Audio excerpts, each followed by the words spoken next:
All right. What's up, everybody? How you doing out there? Welcome back to the show. This is last week's fight, except of course it is a this week's fight. My name is Thinker St. James, and today we are going over each and every fight from UFC 329, McGregor versus Holloway 2, giving our predictions, and of course, to do all of that with me, as always, the man, myth, and legend, the Ohio player, smacking up old men in bars around the world, Mr. Chase Parton. How are you, brother? I'm very, very good. Obviously, we did not have fights last Saturday because we have great things to talk about for this Saturday coming up. But tonight's Monday and we got some fights to talk about. So I'm very, very excited to be here. Thank you, Thinker. Absolutely. As am I excited to be talking about all of these fights. Of course, it is the return of Conor McGregor. And as a little bit of a primer for this big return for Conor, we have been doing our review of the McGregor Forever docu-series from Netflix. Episodes 1 and 2 are out already on the channel in stream form. Both of our channels. You can check those out on either. And of course, we are going to be doing episodes 3 and 4 later this week, right, Chase? Absolutely. So you guys make sure to catch up because what I will say, just as a quick side bit, if you guys didn't see it or you did, it is a really good refresher considering he didn't make his return the last time. So we get the most updated fight information when it comes to the most previous bouts and how his camps went kind of deal. And, what are some current things that could, still be lingering. We get all that information. It is a very good watch. Of course, if you're a Conor McGregor fan, even if you're not and you want to hate watch it, we can certainly talk more about it later. But episode 3 and 4, of course, we are aiming for Thursday as of right now. So make sure to get your watch of 1 and 2 done, watch the podcast, and then get ready for episode 3 and 4. Absolutely. It's a good time had by all, I'm sure. Yeah, I mean, before we get into the UFC card here, of course, any other fights that need to be discussed? Yes, absolutely. So on Friday morning, actually, right after the podcast, I believe because we did a podcast on Thursday night. That's correct when we did the McGregor thing. So Sure. I got off there and I said, "Let me see what time I got to wake up for one." And they did not have a live event upcoming for this Friday, and I was like, "That's interesting. What's going on with that? Why is there no event?" So I woke up in the morning and Frank had sent an image that said the inner circle had been canceled in my mind at that time. I'm like, oh, why did Friday fights get canceled? What is this? What happened? Why did this get canceled? But there was no Friday fights. It was just an inner circle that got canceled. But I would still like to say, I don't know why. And I'm still wondering, did they try to do an event where it was like, all right, no Friday fights and we're just doing inner circle. Let's see who shows up finally. And that's gonna be the new wave.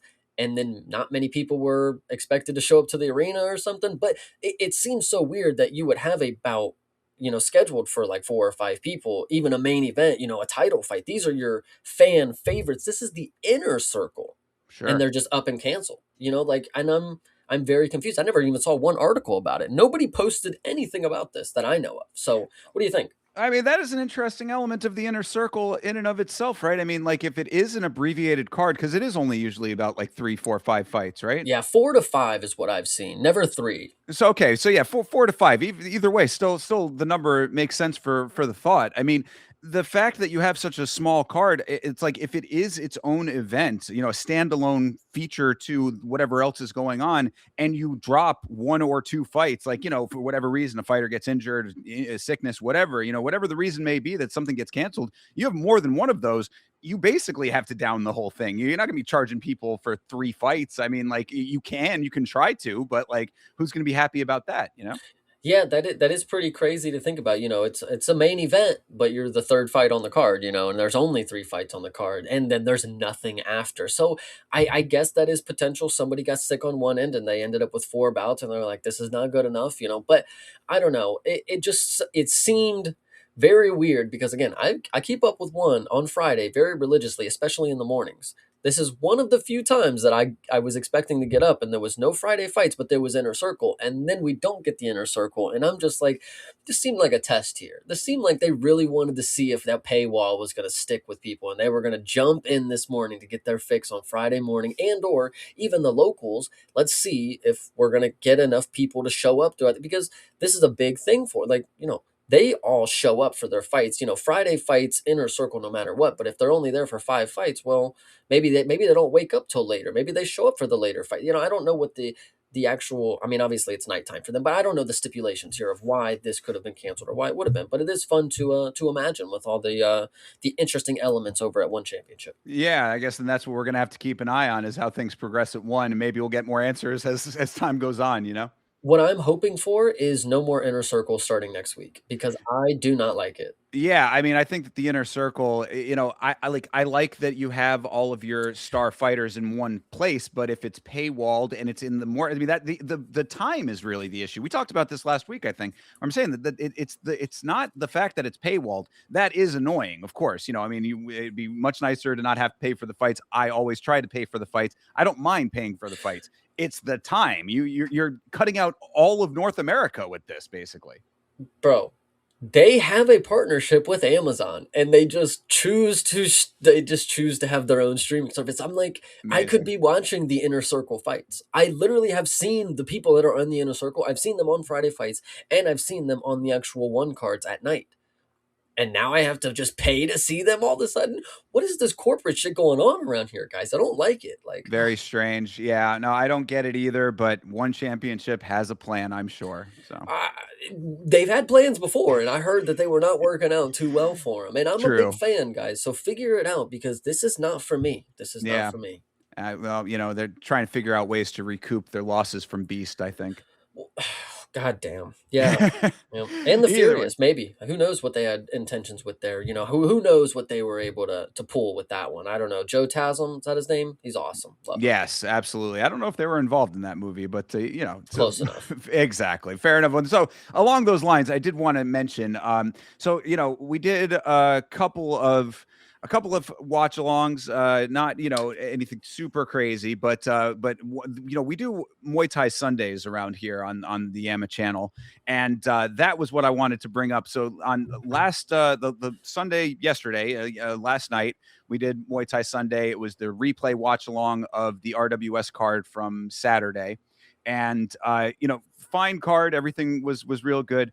The what we call the banger fight. So like they have the main event fight is usually a title fight or some prestigious fight, and then they have one more fight at the end. We call that the banger fight. Yeah. Uh, in the banger fight, a dude named Kupayak got a beautiful win.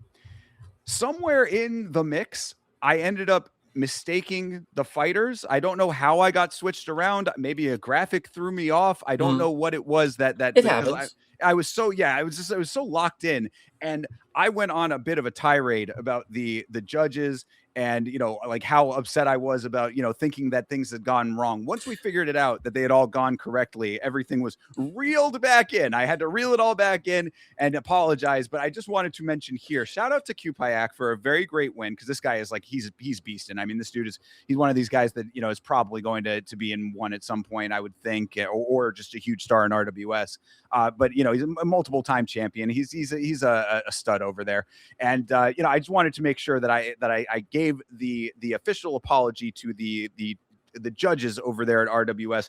There are a couple of times that they've gotten some wonky, weird calls. Even on that card, there were a couple of weird splits on some rounds and all that. But overall, they do a very fine job, and they did not deserve the ire that I was mistakenly giving them. So I just wanted to make that little announcement there and tell everybody that if you are not aware of Muay Thai Sundays, every Sunday we're usually watching Muay Thai on the channel in the evening. So come on and hang out with your boy. You got Chase on Friday mornings, you got Thinker on Sunday evenings with Muay Thai action.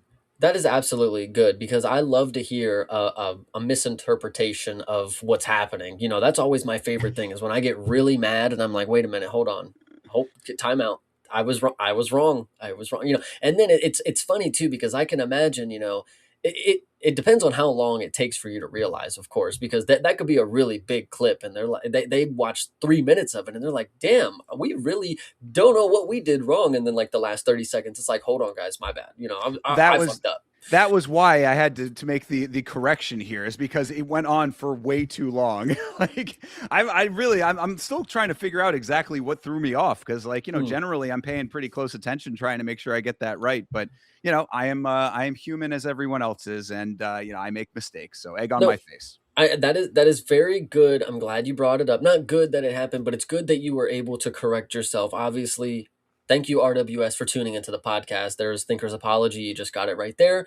But there's actually one more thing that I wanted to note, and this might actually be a lengthier discussion. So I actually did one more rewatch over the weekend. On Saturday, I rewatched UFC 202 because it was streaming Yes. on the UFC's YouTube channel. Absolutely. I was there for a little bit of that. I was very glad that you were doing that. Yeah, listen, it was a grandiose time. There's a few things that I would like to touch on about this, just because we're not going to get any other moment for it. And some of them we'll save to later because it obviously has to do with some of the fights that are going on here. But so the first thing to note, I missed this fight, but this would have been crazy to see. Marvin Vettori's submission was the first fight of the night here. This dude got a finish. Holy shit. Okay. Second, we get Colby Covington pre, UF or like the Trump shit kind of deal. This was pretty good. He beat up Max Griffin, third round TKO. Interesting. And then this is really interesting on the prelims. Early prelims, you have Neil Magny. And Neil Magny, of course, did exactly what Neil Magny does. He gets finished in the first round, no big deal. But this guy named Lorenz Larkin, are you familiar? Sure. Yeah, yeah, absolutely. Where is he? What happened? Yeah, that's a great question. I'd have to go back and look at the record, but I definitely remember the name. 18-6. Some people just end up going off to do other things, I guess, maybe. Well, I don't know. it's pretty crazy because just him specifically, like when I watched it, bro, like, do you remember any fights of his specifically? Like, do you remember this anything? Dude, he does an oblique kick to their chest. He like sat Neil Magny down like 4 times with an oblique kick that almost caught him in the face. It was like crazy power on it too. I was like, this was like the most unique thing that I've seen for a fighter, and I'm like, holy shit, you have gold right here, brother. And he looked like he was a monster in this. Obviously, it's Neil Magny, but like a lot of people finish Neil Magny and they look pretty good. They give Neil Magny to people who are pretty good, So Well, there you go. Future video concept for you. What happened to Lorenz Larkin? You can get yourself, write a little script for yourself and do the research. absolutely. And then so we obviously got to move a little down the line here. So here we have another one. Okay, so we have, and wow, looking at the records of how they ended up, I can see why they're not around, of course. But we have Randa Marcos, Sure. a red-haired Canadian girl, not Jillian Robertson, and then we have Courtney Casey.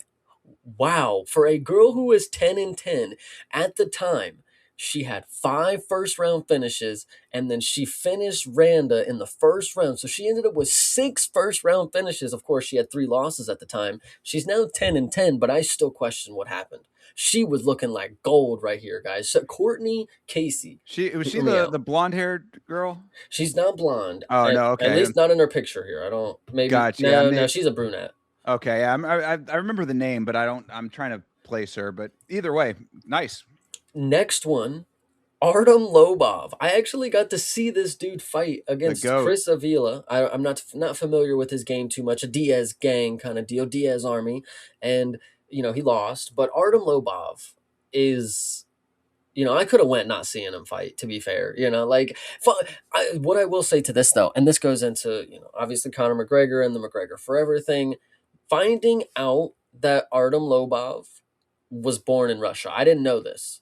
Like that does make a little more sense to the Habib situation. Like it wasn't just I'm gonna punk McGregor's pal. Like it was like you know Dagestan, Russia kind of beef kind of going on there. I think so. That added a new layer to the element. I'm like, oh, he's Russian. Like they were bullying the Russian guy. It wasn't anything to do with Connor at the time. Connor just happened again, as we spoke about. He just happened to set all this thing off over somebody who really didn't really end up being that pivotal into his life further on. Well, I mean, pivotal, and then ended up being a big fallout. He was pivotal Correct. in the proper 12, deal there. I mean, he apparently that was his whole claim to why Yes. it all went down the way that it did.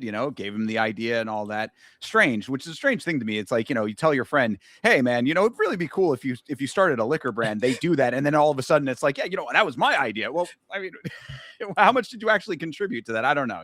Thinker, you should start a podcast for two dudes talk about MMA. Really, True, seriously. exactly. Well, see, I think that at least you end up you're on it. So it's like I don't know if somebody did tell me that, and then like they come out of the woodwork now later on asking for a piece of it. That'll be the true test if the court ends up giving it to them.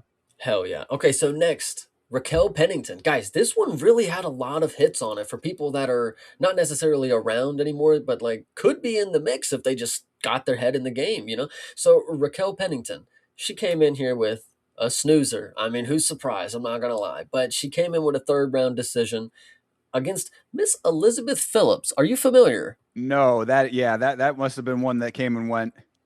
Baddie, certified baddie, like Nice. Mackenzie Dern level, like seriously. Oh, But all right, next we had Cody Garbrandt, of course, and this was in the height of his thing, like this was Cody Garbrandt right before he faced Dominic Cruz, I believe. Actually, well, he did the call out after the fight.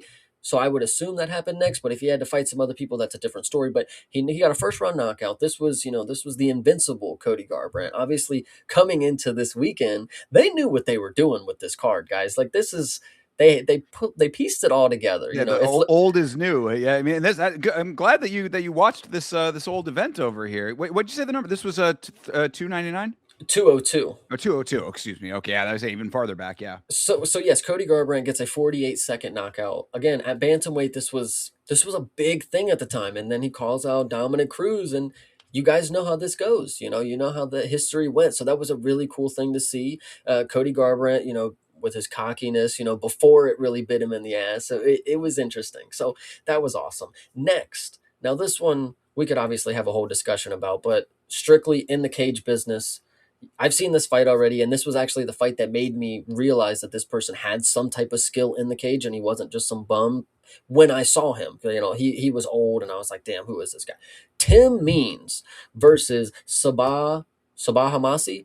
Very good performance by Tim Mean. The Dirty Bird really kind of lived up to his name right here. I really appreciated this performance. I do not appreciate or condone anything he has done outside of the cage. True. That's no, that's a no. But either way, so we'll move on from that. Next, this one is crazy. This one is crazy. This next fight, you get a welterweight debut for Mike Perry. 9 Hey. coming in here facing, dude, he was facing this Korean guy, right? Let me double check. Korean, of course.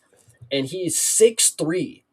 Think about this, a welterweight from Korea that is 6'3" is unheard of. And I was like, holy shit, this dude should have been really cool. He just unfortunately went against platinum Mike Perry, who gets the first round knockout. I think he had nine knockouts all in the first round at this point. He gets another one, so he was 10-0. This was a really fun fight because he knocked him down, he got back up, he knocked him down again, he got back up, and dude, Mike Perry was Yeah. and the mic skills, dude. Mike Perry, you're looking at the boulder right before it gets chiseled, and now what you see, platinum Mike Perry, but before he was just platinum Mike Perry. Like I don't know what to tell you. Like I didn't even know he had the nickname at the time, but it didn't even mean anything. But now you know what that means. This dude is a star Yeah. for real. He's king of violence, Mike Perry. Now he's gone on to the ascending the mountain. Yes, absolutely. I don't know why this page closed. I'm sorry. Yes, and then next after we had Mike Perry, we got Rick the Horror Story, which is one of the greatest nicknames of all time. Let's be real, guys. So let's give a round of applause. Okay, and he goes against Donald Cerrone, and this was again going back to what we've seen in the McGregor forever. That was a Cerrone of the old. This is a Cerrone that had it.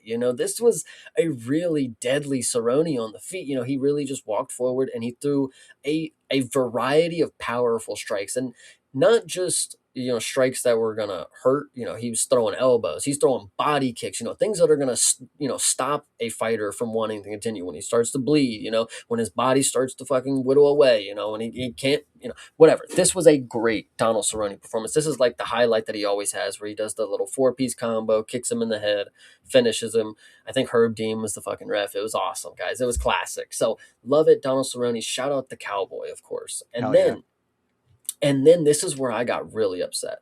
I got really upset because I'm watching this on a YouTube stream. I'm having no other issues for the first time ever. My stream's working. I got the fights on.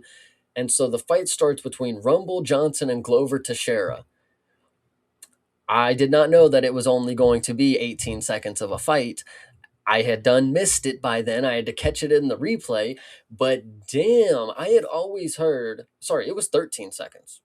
13 seconds. My bad. I had always heard that Rumble Johnson was one of the more powerful strikers. People don't call out Rumble. Glover did call him out, kind of deal. And this is really what could happen. I really can't believe that that he made it look so easy against a dude I've seen get battered. And I'm telling you, Glover, that dude is not a fucking bum, guys. That dude is tough, and for him to just get completely colded like that is absolutely crazy. In 13 seconds, of course.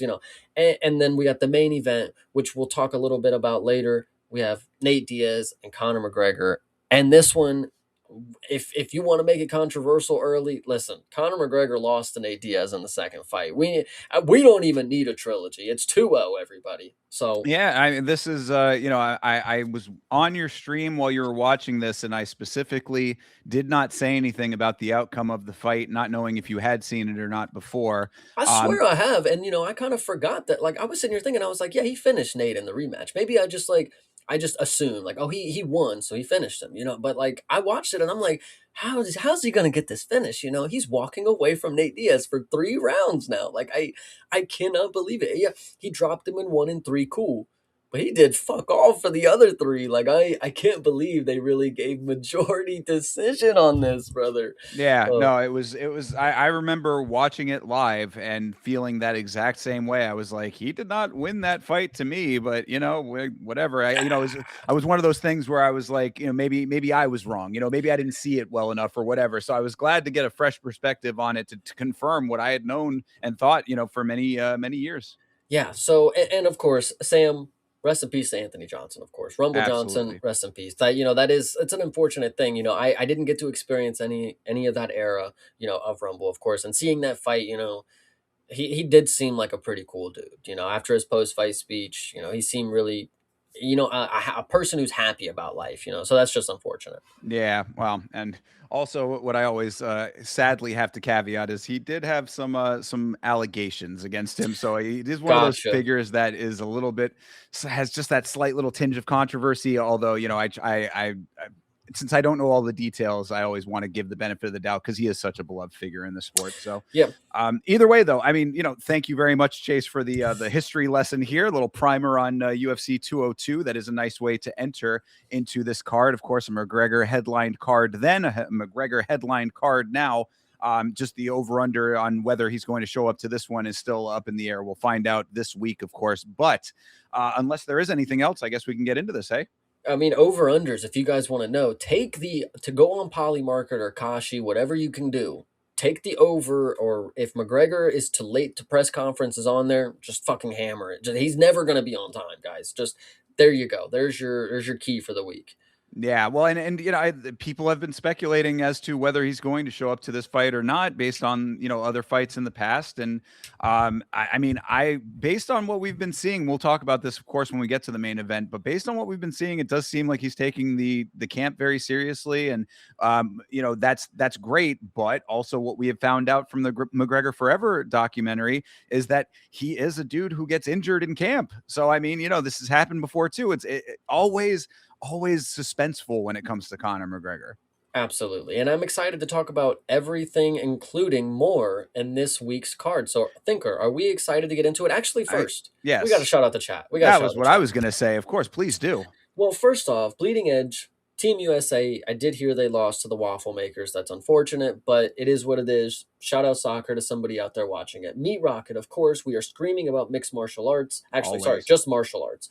America getting thumped in soccer. Lachlan, yes, we heard. It's okay. And then Sam, appreciate you. Sam, you're awesome. And Carlos, love you. Appreciate it, guys. Thank you very much for being here with your boys on a Monday night. Let's get into this thing. It's UFC 329. It's McGregor. It's Holloway. It's the rematch going down at the T-Mobile Arena. That's in Las Vegas, Nevada, of course. We are going to get this card started with the first fight of the evening all the way down here. Now, of course, Ode Osborne was supposed to be in this fight. He is out of this fight. Now this fight is between Alessandro Costa and everyone's favorite, Cody Durden. So, as I said, Ode Osborne, write him off. He is no longer in this fight. Is Alessandro Costa stepping in on shortish notice? Costa is 16-5. He is 3-2 in his last 5. His wins are over Matt Schnell, Stuart Nickel, and Kevin Borjas, all by knockout. His losses are to Alden Correa by knockout and Steve Urseg by unanimous decision. He has 7 wins by knockout. He has been knocked out 3 times. He has 6 wins by sub, never been submitted. Literally a candy cane record for Costa in the UFC, aside from the 2-fight win streak that he is on currently. As far as Cody Durden, Durden is 18-10-1. He is 1-4 in his last 5. His win is over Jafel Filio by unanimous decision. His losses are to Naim Jargal, Tumen Dembarel by unanimous decision, Alan Nascimento by sub, Jose Ochoa by knockout, and Joshua Van by unanimous decision. He has 6 wins by knockout. He has been knocked out twice. 6 wins by sub. He has been submitted 5 times. He has fought 3 times a year for the last 4 years, except for 2025. So 2022, 2023, and 2024, he has fought 3 times. This will be his 3rd fight of 2026. He could potentially make it 4, depending on how this goes. So that being said, Chase, what are you thinking here? This one, out of all the fights on here, again, this was short notice, so I really haven't had time to really process it too much. Like, as I'm looking at it right now, I'm like, oh yeah, that is the bout that's happening first. Costa, I mean, the finishes that he's had, obviously, I've had something to say about a few of them, but that's fine. Or one of them specifically, I guess is the better way to say it, but that's fine.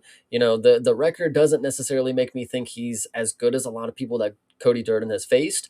But the fact of the matter is, I mean, you want to talk about 4-1 in his last 5. I mean, that's separated by a submission win over Matt Schnell, which clearly was that's a given right there. You're going to beat Matt Schnell one way or the other. But then before that, he had gotten finished by Bruno Silva and then also finished by Tagir Ulanbekov. So he is not very good in the last 9 fights. He's only won 2. So statistically, I don't know if you can take Cody Durden and like, unless you're just a diehard fan and you really think this is the play. I mean, I get having a hunch, but statistically, I really don't know if I should be thinking he's going to win, because he's not beating Niam Jargel. He's not beating this guy, that guy. Costa really fits in with a guy like, kind of guys like that. I mean, I don't know here. Costa, I feel bad that I really think that he can finish Durden, but I really think that he might let me down here. Cody Durden is tough, but he can be finished. But Costa's finishes, really, these are like some, I get the early stoppage, or I get the thing kind of. So is Durden potentially could have that happen to him. I mean, he's liable to just get flatlined and then the ref steps in kind of deal, and that doesn't give him an opportunity.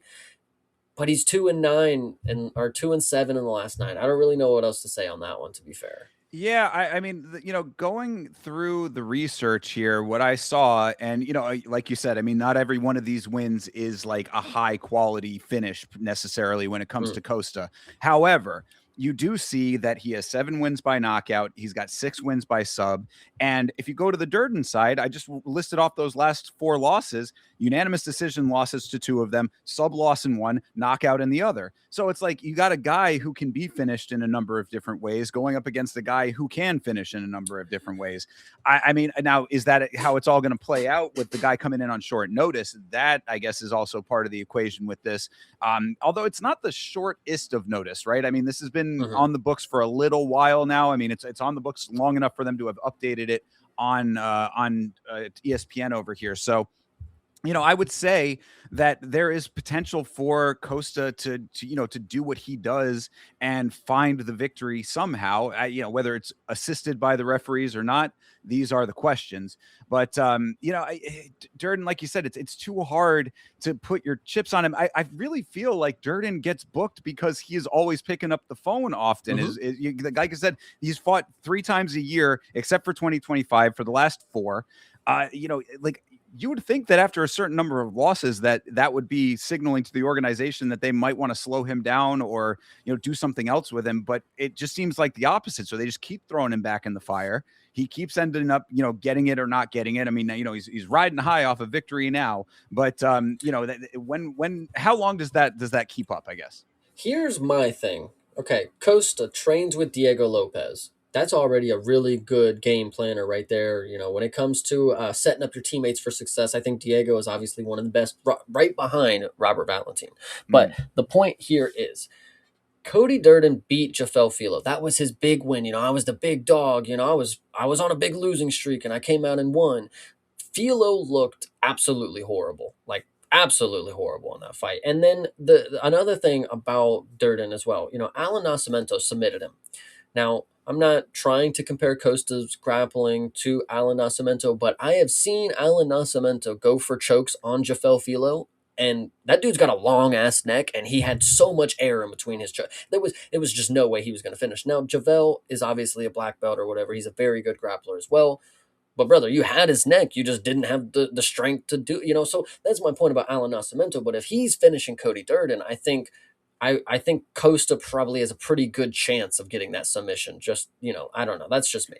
Yeah, and being faster, I would say, on the feet a little bit, being lighter on the feet, probably being able to get out of the way of any of the striking that Durden does. Durden's one of those dudes that like kind of likes to sometimes masquerade as something that he's not. I mean, this is really a wrestler at heart, for the most part, I would say, beyond the striking ability. Sometimes he gets a little bit too deep in the striking, and sometimes it works out for him, sometimes it bites him in the ass. I mean, he looked a little bit better in the striking in the last fight to kind of make it convincing that he was winning, even with Jafel not looking so great. I think that Costa just has a better, like, more well-rounded kind of approach. He just sort of looks the part a little bit better at times, and being able to be evasive at the right times is going to be effective for him. It just that it seems to me that he is going to be able to play the outside when he needs to, get in, get his shots, and then if he has the openings on the ground, capitalize on that in a way that Durden might not be able to. I think the last thing that I'll say is it's not normally do I think that I normally don't think that fighters from the Australia or New Zealand region are like not very tough. Like it's very rare. So Mhm. Stuart Nickel getting dropped by a body shot, from Costa, he must have a pretty like impactful punch. Obviously, he's knocked people down. Matt Schnell's different story, but he's gotten knockouts before. But I think the body shot to make Stuart Nickel not continue. I think that might be a better indication as if Cody Durden gets touched by a punch that Costa really sits back on. I mean, he just might not get up from it. So I think I'm going to go with Costa, and I think I'm going to take him by finish. I don't know if I want to put my life on knockout or KO, or I'm sorry, knockout or submission, but he can do it either way. So just I would be safe there.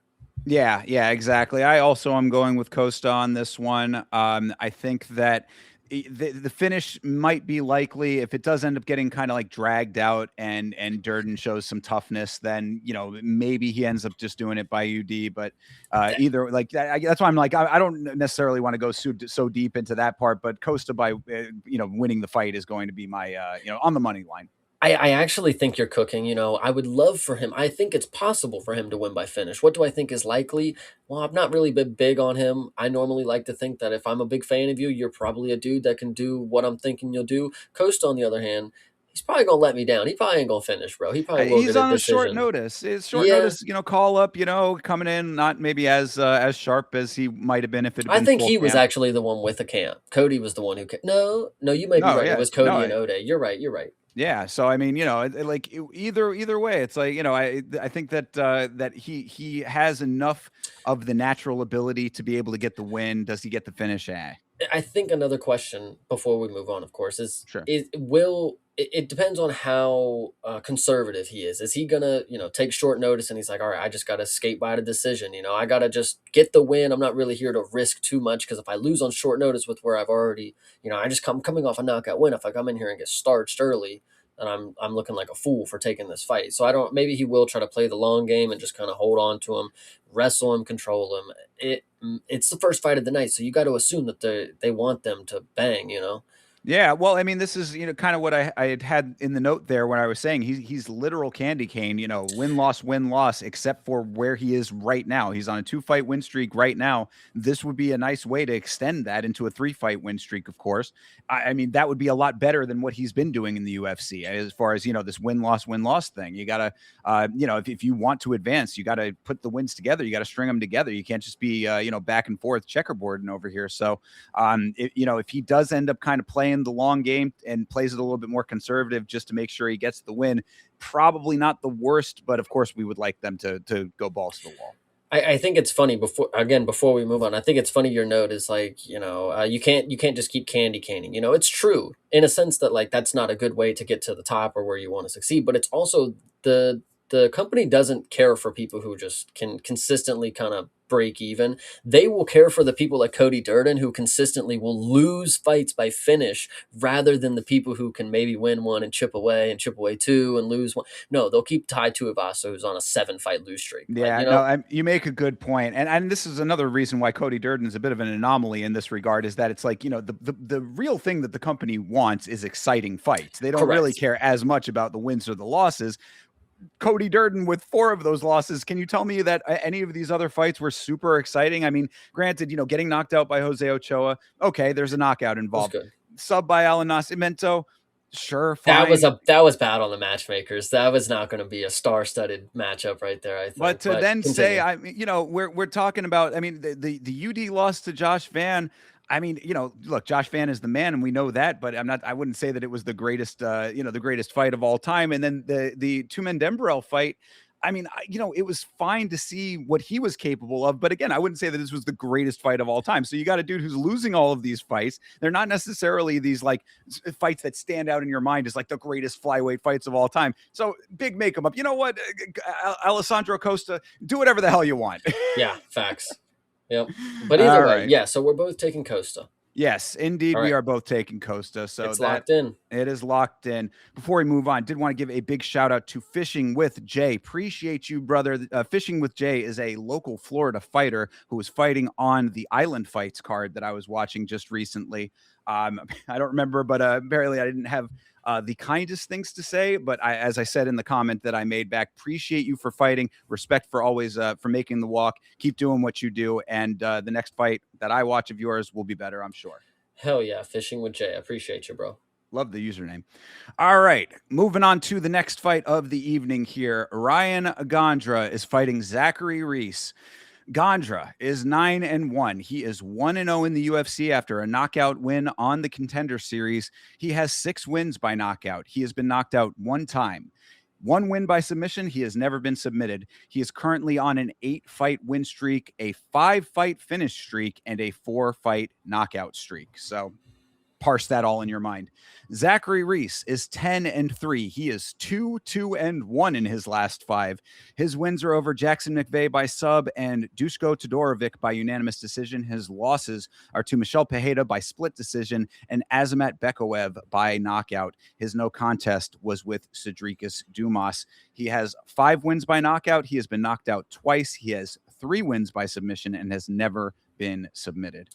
Well, this one is unfortunate because I feel like Zachary Reese has definitely had a little bit of a journey. When he first started, I really didn't even know who he was until I remembered, oh, wait, that's the guy who got slammed by fucking Cody Brundage. And then I was like, okay, I'm going to give him a chance. He's got a good frame, 6'4", he's real skinny, he's real active, he's wire strong, country strength Texas kind of guy, right? And Sure. I feel like it's an unfortunate story that he hasn't really panned out to be somebody that I could totally have my chips in kind of deal because he's a guy who risks it. I give him that. He goes for it in the first round and obviously he can carry it through the later, but the first round is really where this is going to happen. If he walks up to Ryan Gandra thinking he's going to just smash him up, Ryan Gandra might just crack him. Zachary Reese is a dude who has spoke to me as a vulnerable fighter. He gets hit. His last fight, dude, his face was fucking purple. Like he was getting beat up, and it wasn't even the worst beating. But Ryan Gandra, listen, this guy put Jose Medina down. I don't know what to tell you guys. That was his debut in the organization. You didn't mention that. You didn't mention Oh, that thinker. apologies. I'm sorry. I was going to go look that up actually. Yes, Jose Medina is the win that he has in the UFC. So he starts, bro. I mean, Zachary Reese, you're gonna to have a very defensive game plan early. Obviously, this is somebody who has a lot of knockouts in the first round. He's not a very. What did you say? He's been to decision before? Do we Uh, know? he has been to decision, I believe, 1 Okay. time. Oh, actually, 2 times. I mean, 2 a five times. round Okay. five round belt in his pro debut. Apparently, I don't know. And then, yeah, and then he has a unanimous decision win as well. But the point is okay. So he may be able to go a little longer, but Zachary Reese is going to have to just be very defensive, I think is, and it's just not something that I've seen in his game that he's picked up yet. He's still getting touched. He unfortunately has the tall man defense where he just puts his head back, and he Ryan Gandra might just drop a huge bomb on him, man. I don't know. Well, that's really where I'm coming from with this fight. I mean, if you recall the Jose Medina fight, Gandra walked right up to him and just started unloading shots on this dude. And Medina, we were saying before this fight, Medina was, one tough punching bag. He had the Felicia Spencer syndrome, as I call Mhm. it. You go in there and you can take a lot of shots, but that doesn't win you a fight. It just makes you a really tough target, to just pound on. And that is really what Ryan Gandra proved is, he was able to overcome, because he came in here and just swarmed him, starched him with some, a crazy flurry early in that fight. And I mean, I don't know if that's, it reminds me of like a Brando Perisic, where I don't know how long they're going to be able to just do that forever. Right. I think that like that's one of those things that ends up getting figured out. Especially as you get up to some of these higher level guys, middleweight. I'm sure there are going to be plenty of tough guys who are going to be able to weather that storm. Zachary Reese, I mean, like it's like we say, Zachary Reese has his own syndrome. It's Zachary Reese syndrome, where he wears damage tremendously apparently. I mean, he wears damage very upfront. And so it's like, even if he doesn't get knocked out immediately, he's going to be looking the part of a dude who's been beat up. And, the longer that goes on, the worse that gets. Now, could he be landing on Gandra? I mean, he's going to have to, like you say, be very defensively sound early in the fight to be able to get to the point of him even gassing slightly so he can start getting his own offense off. That's really, I think, what it's going to be. If Zachary Reese can get out of round one, there might be a shot for him later in this fight, but he's going to have a lot to deal with in round one. Okay. I've decided because Uh-oh. listen, Ryan Gandra, I doubted him the first time. Obviously, taking Jose Medina, whatever, meme or not, Ryan Gandra beat up a guy we knew he was going to knock out. Like that was almost the inevitable. He was going to beat up on a dude until he was unable to continue. That doesn't scream to me as somebody that, all right, I have to put my chips into this guy now. Now, Zachary Reese, on the other hand, he's experienced. He's got plenty of experience by now. He's faced not the greatest people. I mean, you got people like fucking Cedricus Dumas that he got a no contest with, and then Michelle Pereira. We know that. Think about that dude just went to a co-main event after that. Oh my god, and Atrocious. arguably lost. Yeah. And so Zachary Reese, I'm I'm thinking he's going to take him down in the first round. That's really what it comes down to. If Zachary Reese is able to take him down, because again, this is mixed martial arts. Zachary Reese, he speaks to me as a guy who understands that he's not going to go in there and stand and bang with just everybody. He has an ability to take people down. He has submissions. Not going to say he's going to go in here and submit the Brazilian. He gets an out. Gets a waist lock. If Gandra kicks, he catches it, trips him, does something. Zachary Reese is versatile on offense. Mixing in takedowns, I think, is what's going to be key as an experienced person who is, again, you said his record is 2-2-1. You can't keep people like that. You can keep people who are 0-7. You can't keep somebody who's 2-2-2 or whatever, 2-2-1, 2-3-1. You can't do it. So Zachary Reese is fighting for a lot here. You got to make a big statement here. This is a guy with maybe not a lot of hype, but they put him on the pay-per-view card because they want you to be his victim. Think about this. Nobody believes in you, Zachary Reese. Nobody. You got to get this done. I'm going to put my chips in Zachary Reese. I'm taking the experienced fighter, which I've done before, and I've always seen it not work out the greatest, but it's going to be this time. Zachary Reese, let's go. I like it. I like the thought process, and I want to believe too. However, seeing that Zachary Reese got knocked out by Azamat Bekoev, who's a dude who we know gasses later in fights. You just told me that Ryan Gandra has a 5-rounder that he won. I mean, I think that I'm going to go with Ryan Gandra on this one. I don't, look, I like Zachary Reese, and I think that he is a dude who, probably has more to offer than what 2-2-1 in his last 5 would lead you to believe. But I've seen Gandra come in here and take a dude's head off, a dude who we know is a tough guy to knock out. So, I mean, like, I think that if he's able now, you're right. If he can get him to the ground, that would be great. That would be a great way to extend this fight and to allow him to have a shot later on in the fight. So if that happens, that'll be me kicking myself in round 1, being like, damn, there you go. He did the right thing. but I just don't know. I just don't know if he's going to have that instinct to immediately do that. He didn't go for that with Pereira. Now, I mean, Pereira probably a little bit better on the ground potentially than Gandra, maybe, but we have not seen Gandra in all of his, grappling glory just yet, potentially. So that all being said, there are a lot of question marks with Gandra, but one thing I do know is the power is certainly there. I'm going to lean on that for this fight, even though I hope that Zachary Reese can prove me wrong.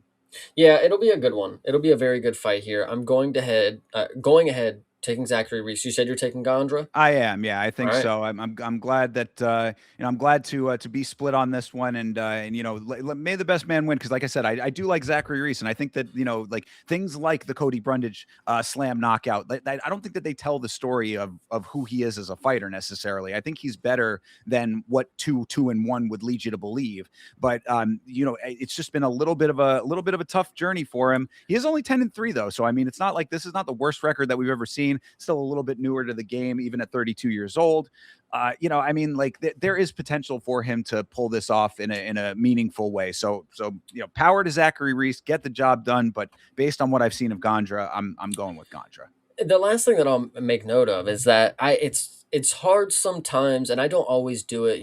Sometimes you have to pick a fighter who's going to have a very clean fight. Like they're going to have to do everything right to make it go their way.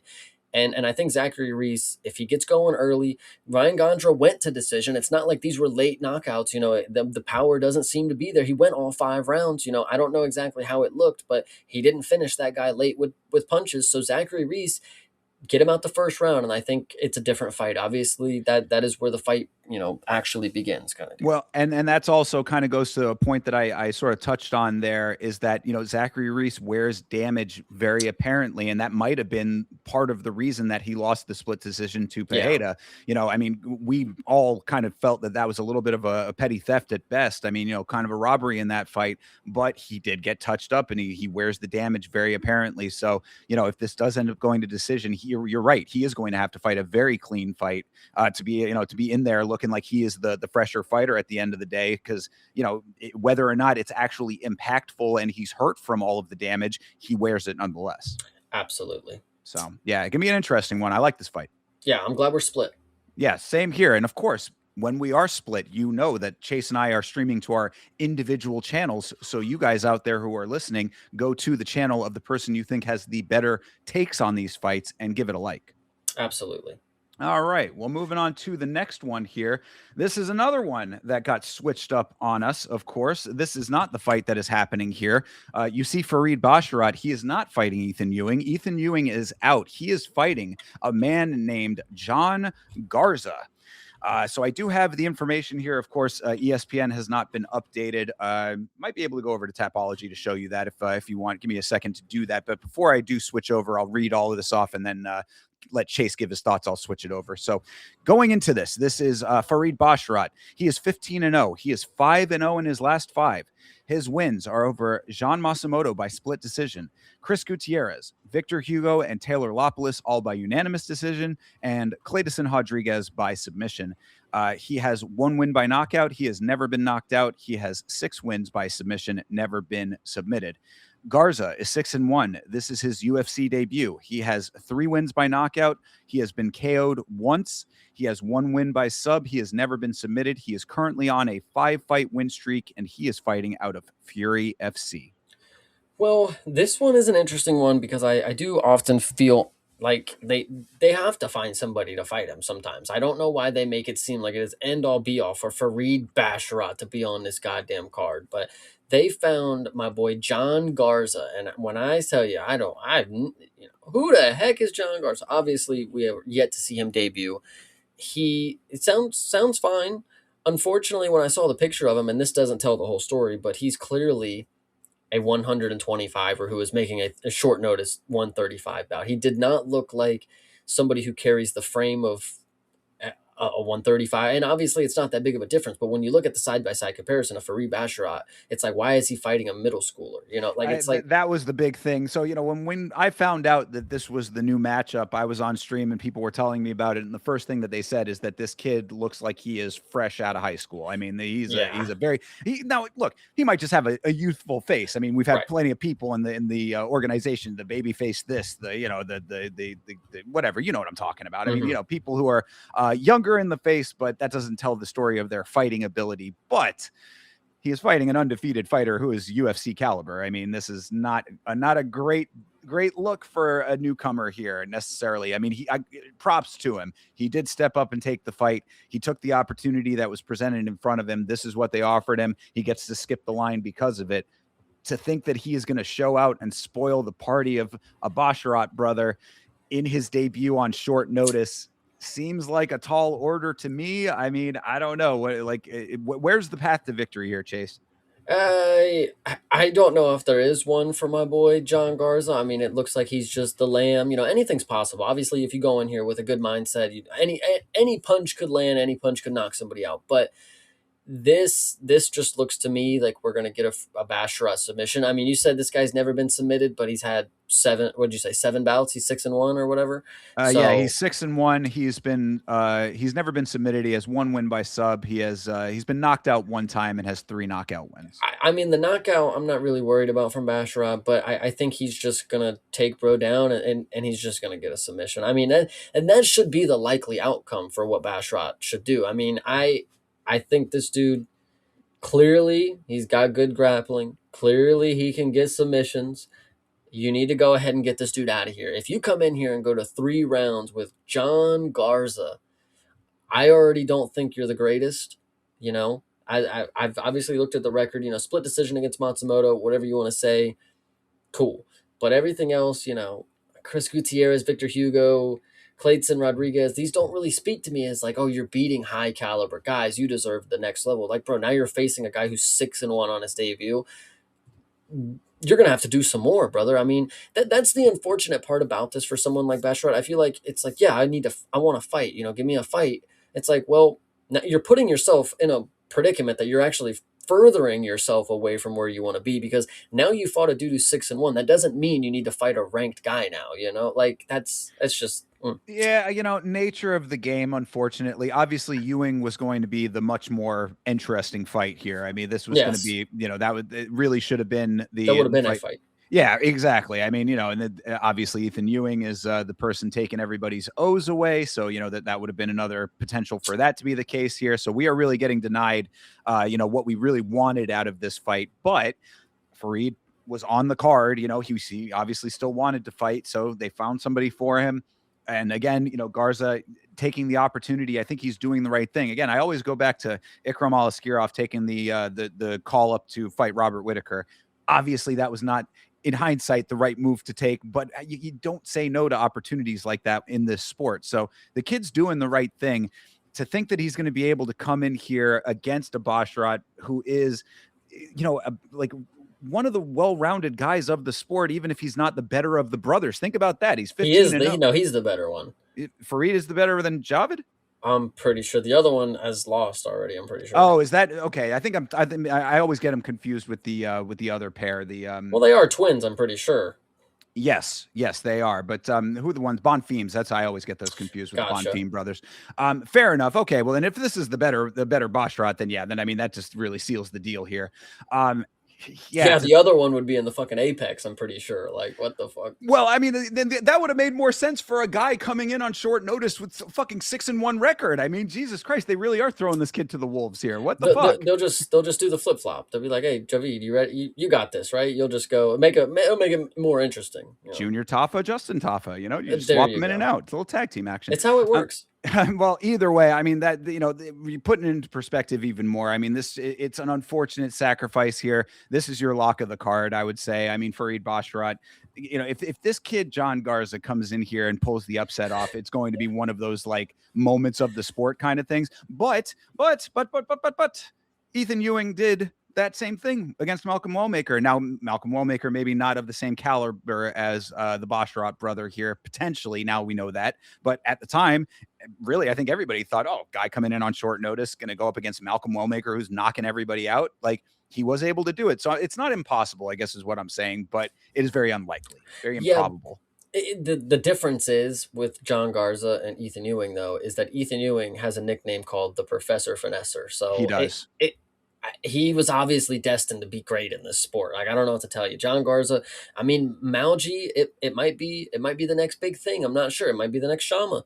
But if he shows Mo, out here, brother, he's from the he's Jungle Book. oh, okay, my bad, my bad. Anyway, if he comes out here and makes a big statement, I'm a big fan. You know, this is a fight that makes people instantly fans. You know, like the underdog story speaks to a lot of people, of course. And if you're the guy who comes in here, you can already hear what Joe Rogan and DC.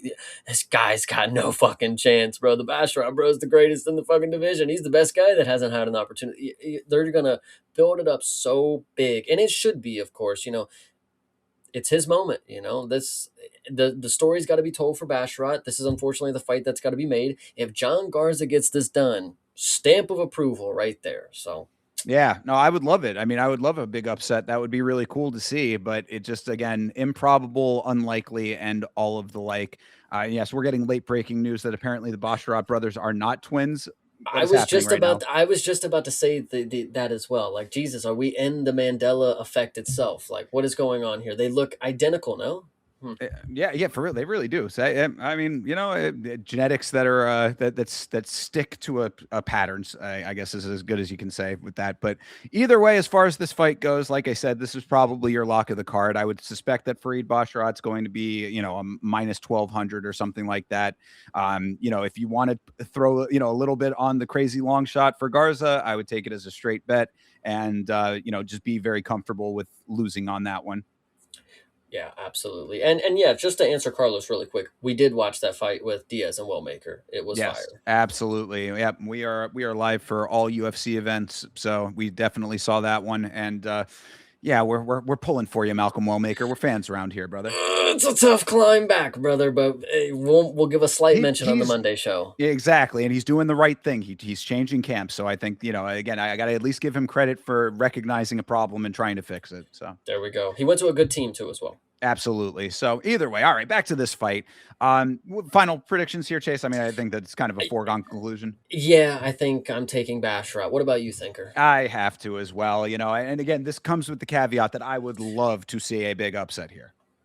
And that's my thing about it too. Is like when you look at a fight like this and you understand the context, it's like, how could you make a case? Like, you shouldn't be able to make a case for somebody who's 6-1 against an undefeated fighter who's been doing it at the highest level for his entire career so far. There just shouldn't be a case. So if you are taking the dog here, understand that it is strictly because you have an addiction. Like, Well, and I mean, okay, I'll make at least the devil's advocate case.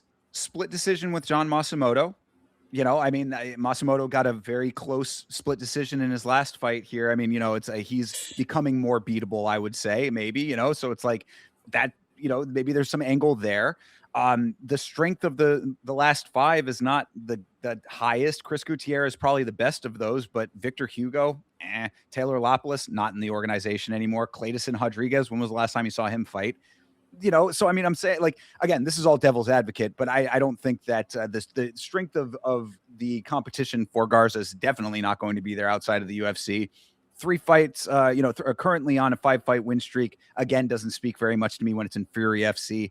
Again, path to victories was what I asked for earlier from Chase. I will tell you, knowing what we know about fighters coming in against guys who are experienced in the organization, there just does not seem to be much of one. yeah, absolutely. So Basharat across the board. I like it. All right. Well, there you have it. Let me switch back over to Yes. here, and let's go on to the next fight then. This is the one that I am very much looking forward to. I am a big fan of the Pinas. Damian Pinas is fighting Cesar Almeida. Pinas is 9-1. He is 1-0 in the UFC after a knockout win on the Contender Series. His win is over Wes Schultz by knockout.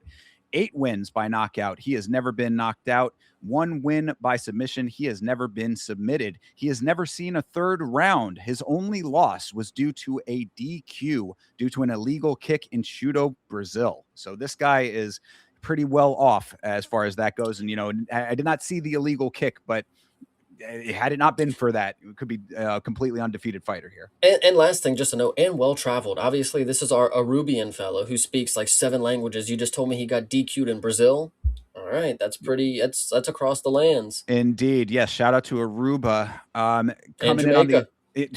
I want to take you. Okay.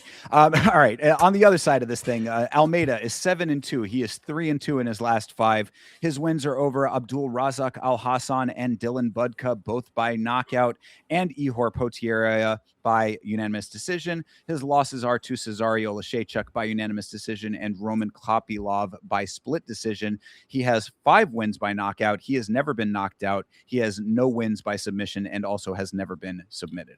This is an interesting fight to me because Cesar Almeida, this guy fights once a blue moon. And you know what the craziest part is? It's as if his record never changes. How is he 7-2 and we've seen him fight like 3 times now? Like that. Like I know he jumped in with a small record. Like that's cool. And he was doing the whole Peloton thing. He's gonna chase him. But then he just up and gave that. I don't even give a shit. I'm 38 years old. I'll take my 1 fight a year and we'll call it a day.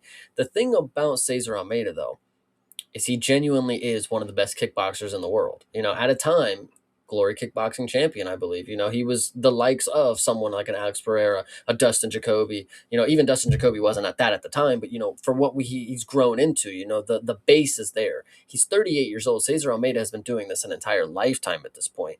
Kickboxing is no problem. He's going to have a field day with, doing his thing. He's very slow. He's very methodical. He keeps his guard up, but he does get hit. Now, this is where it comes into play. Damian Pinas in his last fight, he wanted to make note that Wes Schultz did not quit in that performance. Like this was the main thing, that Wes Schultz was getting crap. They were like, this dude quit when my money was on the line. No. Damian Pinas wants you to know nobody can take that shot. So I would love to be here saying that Cesar Almeida is going to dodge everything. But Pinas might just be a man of his word. And this might be a dude on his way up.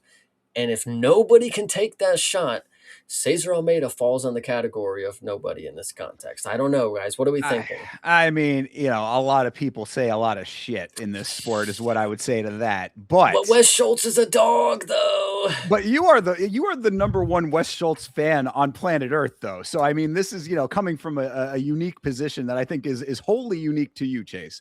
That being said, Wes Schultz aside, I like Damian Pinas. I mean, on the Contender Series, I thought that his fight was very good there. A little bit more competition than he actually faced against Wes Schultz in the organization. But going up against Wes Schultz is basically Contender Series Part 2. Wes Schultz was, I believe, either on his debut or it was his second fight in the organization, one of the two. So very close to it.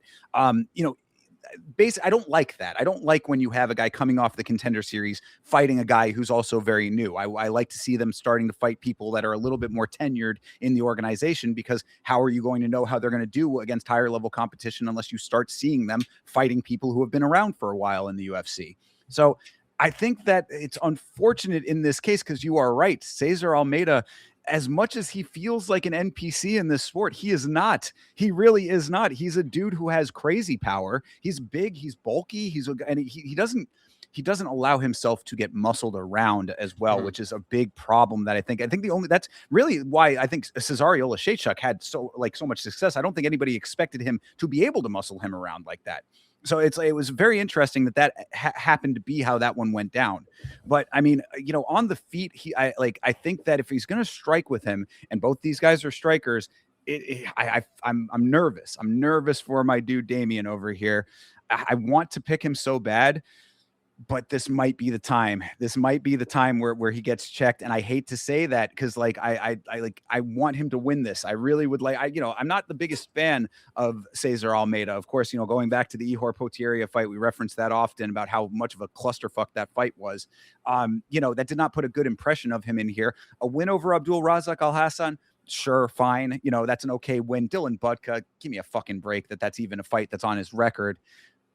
I don't know, man. I don't see Damian Pinas doing what Cesario Lashechuk did, and that I think is what is going to be the ultimate downfall here. It is going to be an interesting fight to see how Damian Pinas is going to evolve as a fighter. Is he going to be the dude who genuinely thinks that I have the punching power to knock everybody out? Am I just going to go in here and just try to knock him out? Or is Pinas actually going to utilize what the tape has given him? Olajechuk was able to get him down, and obviously, it's a little different of a story once you're in there with him. But Cesar Almeida, the thing about him as well on the feet is he sets a lot of traps. So he's a very, very good kickboxer. But to do that, you have to be willing to take some shots. And if Pinas is right, rather saying it in jest and having a little more arrogance than he should, if he cleans Cesar Almeida's clock at 38 years old, I'm not gonna sit here and be surprised. That doesn't look like the craziest thing ever, because I can totally see Cesar Almeida just like I can envision him just waking up and it's like not the worst thing ever. He's like, what happened? And it's like, oh, it You just do shit make happens. you make a good point. I mean, 38 years old with a 7-2 record. He is a little bit late to the party here. I admit that. He's had his career, this is his sundown, his sunsetting kind of deal. He's 38 years old. He's not necessarily taking mixed martial arts as serious as the next guy. He comes in here and he thinks he's going to do his thing and just fucking gets checked one time and he sits him down, and then we get an onslaught, or he doesn't wake up. I don't know. Like, I feel like I've seen this happen before. Damian Pinas, there's something about the story, there's something here that we have to see more of. You're saying, I think this might be the one he gets checked. If you think he gets checked in his second UFC fight, I don't know. I feel like this is a guy. Vegas and the matchmakers know all. They know that Pinas can beat this dude. And like, they know that this is the star in the making. Have you seen him talk on the mic? He's good. This is the star in the making right here. With a name like that, the kids are going to love the 6'7" Pinas. Listen, Cesar Almeida is a prime target. I like Cesar Almeida, and I'm actually one of the more bigger fans of him. And I hate that I have to say it, but as I feel like I've picked the person to have the clean fight already, I don't know if it's going to be Cesar Almeida. I went with Zachary Reese, but I can't go 2 for 2 on these guys just inevitably not getting checked. So Damian Pinas, I'm going to go with the finish, and I don't think it'll be round one, but I do think it'll come round two. I also am going to go with Damian Pinas on this because I want to believe that the story, as you're saying, is unfolding before us. I mean, look, this is a guy who there. When you watch the Contender Series, and you're going to hopefully with us this year as well. We got the Contender Series coming up. We watch the Contender Series. I go through all of these fights. Last year was a great example of what I'm talking about. So many first round knockouts, so many, these guys that you don't get a lot of information about. It's like, okay, yeah, we'll see how they do in the organization. There are certain fighters that like will stick in your mind and you're like, that's one of those guys. That's a guy that like I can see better for. You get that little feeling, that little beacon starts, pinging in the back of your head. I had that with Damian Pinas. I cannot go against that instinct in this instance, even though, like you said, Almeida is a tough customer over here. I too am going to go with Damian Pinas because I want to believe that the story is being written, like you say. I want to believe that this dude is the next up. I think that the way that you're framing it does kind of track, but even regardless of any of the things that you've said, I'm taking it on the hopes that he really is that guy. The thing that I'll say about Pinas that I would say is a positive, that this is a good thing going forward. It's not necessarily anything that matters or is actually like actual scientific evidence, but this is just the way that I'm framing it. Damian Pinas is the type of dude that has that personality that would fit into the Ultimate Fighter. Now, we know that those guys are not necessarily the level that we want them to be, but this next season, we'll see how it shapes out. But in previous fashion, the guys haven't been always the best. Damian Pinas has that flair and personality of your Ultimate Fighter kind of guy, but he comes from where the formidable forces are being made, So I really think this is good for him coming off Contender Series. Guys, Wes Schultz is a tough fighter. I'm telling you, if that first round, he was done. So Cesar Almeida, I think he'll be able to take a little bit more of a beating because he'll be more defensively sound. Wes Schultz's idea to get beat up until they stop. Cesar Almeida actually has defense, but I think Damian Pinas might just be that next level guy up, and not necessarily next level, but we've seen plenty of people with that spark and they get 3 or 4 fights in and then they fall. Like, I don't see this being the reason that Damian Pinas fails, even if Cesar Almeida is as good as I believe he is. I think this just happens to be right place, right time. Damian Pinas. All right, I like it. I hope that is the case. And like I said, this is one I'm very excited for because I do like Damian. I'm rooting for him. Absolutely. All right, good deal. Well, moving on to the last of the early prelims here. Of course, we go from Pinas to Wang. Tracy Cortez is fighting Wang Tong. Cortez is 12-3. She is 3-2 in her last five. Her wins are over Viviane Araújo and Jasmine Jasdavicius and Melissa Gatto, all by unanimous decision. Her losses are to Erin Blanchfield by sub and Rose Namajunas by unanimous decision. She has one win by knockout. She has never been knocked out. She has one win by submission and has never been submitted. She is 2-1 in her last three, 11-fight win streak before the Namajunas loss. Wang Tong is 9-1. She is 4-1 in her last five. Her wins are over Eduarda Mora, Ariane Lipski, and Bruna Brazil, all by unanimous decision, and Victoria Leonardo by knockout.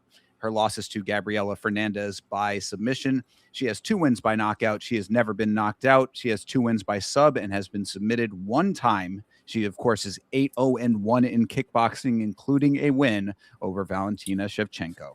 Now, this is an awesome fight, specifically because I love Wang Tong. And what I would say initially off the bat is I truly believe at 34 years old, obviously she's not, on the come up. So what we have right now is such a good glimpse of what one of the best strikers in the organization looks like. This girl is so fucking good. She is good off of front foot, back foot, side to side. Like, she has so many different weapons in her arsenal. She sets up, again, talking about Cesar Almeida setting up traps. Wang Tong dropped Eduarda Moira just trying to punch her in the chest, and Moira dipped her face right into it. It's things like that. It's like, it's not necessarily Wang Tong, where she's going to come out here and obliterate somebody in round one. She has, but she dismantles people. And Tracy Cortez, as much as I want to believe that there's still something there, she dropped the weight, she got to a new division. Maybe you don't want to take too much into account if she lost to Erin Blanchfield, but I mean, she got finished, and very easily is what it looked like, in my opinion, and started to fucking, whatever you want to say. Wang Tong, genuinely, and I believe this, Tracy Cortez, she got boxed up by Rose Namajunas. Look at the striking levels between Rose and Wang Tong. It's not even close here. Wang Tong is going to light Tracy up. And I used to believe that Tracy has this ability. She can get people down. She can use this frame of her to hold people. No, Wang Tong has shown so much growth in her game when it comes to the takedowns. We saw what happened in her second debut, or her second fight with Fernandez, or third fight, whatever it was, and she got finished. She knows better now. She's on a mission. Valentina is still, the carrot is still right there for Valentina. She just marches forward through the division, and she will eventually potentially get her opportunity to get her, or her opportunity with Shevchenko. But this is a great matchup for Wang Tong, because Tracy Cortez is the type of person who gets punched in the face. She's never been knocked out. That's fine. Wang Tong is an exceptional striker, and she's not just your average level, and she has knocked out women before. Like, it's not going to be crazy to me when Wang Tong, I'm not even saying she's going to prove anybody wrong. Like, there should be nobody that thinks Tracy has got this one in the bag, of course. Like, they're going to need a Hail Mary out of her. Yeah, I mean, this is the end of the pretty privilege for Tracy, which, I mean, should True. have been, should have been coming a long time ago. I mean, we've been seeing Tracy Cortez shaking her ass in Jose Cuervo ads for long enough, and that's fine. Look, she's a pretty girl. That's all good. No, the sport doesn't care when you got someone who like Wang Tong, who, like you said, I mean, the biggest point that you cooked on there is the improvements of Wang Tong over time in this sport. She came in as a kickboxer, had a lot of great attributes coming in. She's a little bit rough there. The Gabriela Fernandez fight, I think, was a little bit of a wake-up call, and a couple of things that she needed to shore up. What did she do? She shored up the holes in the game. And when you saw what happened in the Eduarda Mora fight, where she was going through adversity, where she was having to get out of the submission attempts, and being grappled up over there, and having to like really dig deep at times, she was bloodied up in that fight. I mean, like, that was a really good fight overall. I mean, like, a really good skills display. Fight of the year candidate for me, to be so fair. there you go. So I mean, like, this was a display of the improvements of Wang Tong to come out on top in a fight like that. And shout out to Eduarda Mora for that too, because I would always been skeptical of her. She definitely proved to me that there's more to her than I was giving her credit for. But at the end of the day, Wang Tong ended up showing exactly what she's made of. And Tracy, like you said, using the frame, we all talk about, she's got she packs a lot in the back. She's bottom half heavy. Well, that is sometimes able to hold people up against the cage if that's where they want it to be, or where they allow it to be. Wang Tong showing that she's not accepting anything from these women, and I appreciate that. It would be a big statement for Tracy to come out here and outbox Wang Tong, because her boxing, I mean, it is not, very illustrious. It is a very basic she just throws 1-2s and throws overhands and hooks. She doesn't really mix it up too much. Rather, Wang Tong is obviously doing, teeps, low kicks, side kicks. She's doing everything in her arsenal here. So it would be a big statement if Tracy Cortez does get this done on the feet somehow. I don't believe that's going to happen. I also would like to say is, if you watch that Wang Tong and Moira fight, the third round, Wang Tong is not just here to fuck around. She's here to finish people, bro. Listen, it's one thing to get a little choke, and bro, the Brazilian that was trying to fucking choke you earlier, and you're trying to choke her out at the end of the fight. I mean, you won, in my opinion. Out there, she's awesome. Wang Tong is really here to fuck some shit up, and I think Tracy Cortez is the prime target. And you're right, the pretty privilege. I don't think she sees it coming either. I think she might come in here and have a little bit more confidence than she should. Yeah, because she's got a chip on her shoulder. I mean, like it's the thing about Tracy, and I mean, like, look, I respect it because you should have the confidence when you're in this sport. You should be confident in your abilities, but she has not backed it up at a higher level to really like make the rest of the world believe that. So it's great that you believe that. It's great that you're backstage, you're jawing at Fiona and stuff. I mean, like, that's fine for the social media clicks and impressions, but when it comes to what you do in the cage, you got to be 100% there too. And what we have seen is Aaron Blanchfield get a very easy sub off of you, and Rose Namajunas touch you up. So, I mean, I think that what you said, Wang Tong, I don't think that you would see Wang Tong in those positions with those fighters. Would it be competitive fights? Yes, absolutely. I think both of those fights would be way better fights than this is going to be. But, she still has to work her way to that. This is a stepping stone fight to get her there. Wang Tong able to make the leap. Now, what I will say to this, and this is specifically to the skill of the competition. Now, there's definitely leaps and bounds between, Rose Namajunas and the girl that fucking Wang Tong obliterated on her debut. Like, the names of the people are not great for Wang Tong. Moira is fine because she was undefeated at the time. They really were trying to feed her. They were trying to feed Wang to her. So yep. I think Wang Tong. I think what you see is a lot more than the story is telling you. I think they've tried to, craft her slowly, but she's more evolved than what I think they were giving her credit for. And you see this, of course, giving her a fight like Tracy Cortez. This is a bigger named person than fucking Edward Moira. This is a big coming out party for Wang Tong. I do think she's going to finish her. I'm going to go with, again, after round 1, Wang Tong knockout. I like it. And yeah, you do make a good point about the strength of record. I mean, Tracy's is better. I mean, she has Jasmine Jasudavicius in her last 5. Even the losses, obviously, they age pretty well against, potentially a champion and a former champion. So I do admit that the strength of record is different, but Wang Tong is still on, the evolutionary phase, the come up phase. So this is exactly as you said. This, like I had said too, this is the next stone in the stepping stone progression for Wang Tong. I think she gets this done pretty handily. Even if she has to drag it out, like you said, if it has to go into the later rounds, I'm okay with that too. She can touch her up as long as she wants. She has shown me that even after she doesn't want to punch you anymore, that she's still more than willing to try to figure out how to finish that fight. Her grappling looks confident, and Tracy, it looks like the confidence fades when it's not going her way instantly. So I'm excited for this fight, really. I am as well. So we are in lockstep once again. Wang Tong getting the job done. I like it.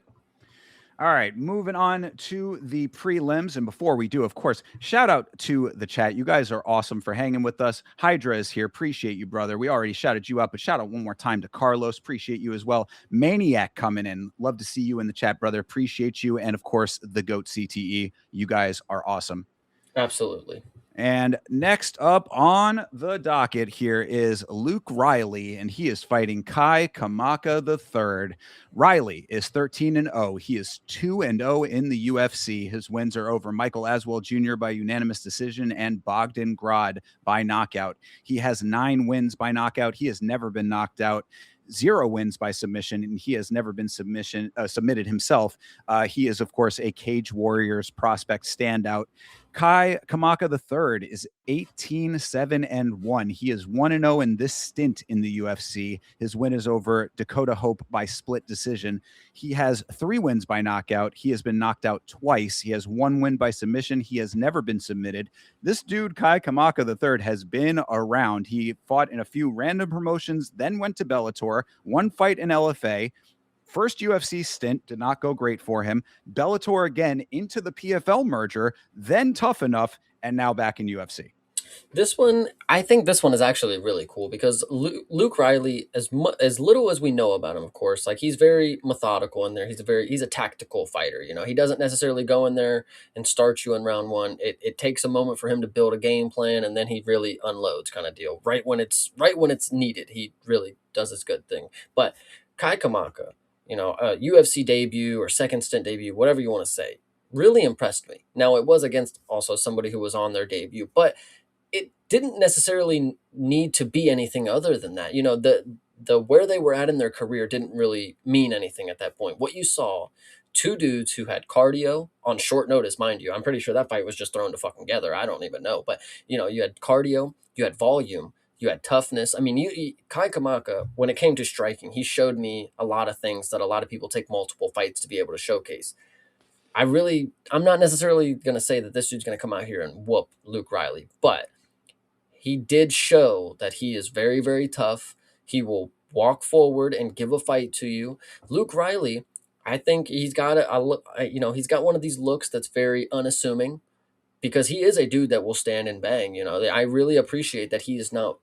He doesn't shy away from a fight. You know, fucking Bogdan Grad. That's a pretty scary dude to go on a fight against. And Luke Riley fucking easily dismantled him, easily. So Kai Kamaka, I don't think he's necessarily going to win. It's unfortunate because he did, you know, have a good moment, but he's been finished before. You know, he's been knocked out. I'm not necessarily seeing that it was any time like recently. Polynesian Chin. I don't know what to make of it. Thinker, what are you thinking? He's been knocked out twice, you know, and never been submitted. So, I mean, not as much threat there. I don't think that Riley's much of a submission threat. At least he hasn't shown that yet. The things that's standing out to me is no submissions for Riley. Right, correct. Yeah. Well, he has right. No submissions and never been submitted, and Kamaka has 1 submission win. So I don't think much of a submission threat on either side here. But the thing that's standing out to me is the Michael Aswell Jr. fight. You know, we know that I call him the Iron Chin of Texas. You know, this guy is a very tough dude. He takes a lot of damage, but he stays in the fight. Riley having to dig a little bit deeper in a fight like that. Kamaka did have, Dakota Hope in that fight came out very, very aggressively, and Kamaka was able to weather all of that. I think that this is going to be a very competitive fight. I think that it's going to be I think this is going to probably go the distance, I would say, based on the toughness of both of these guys.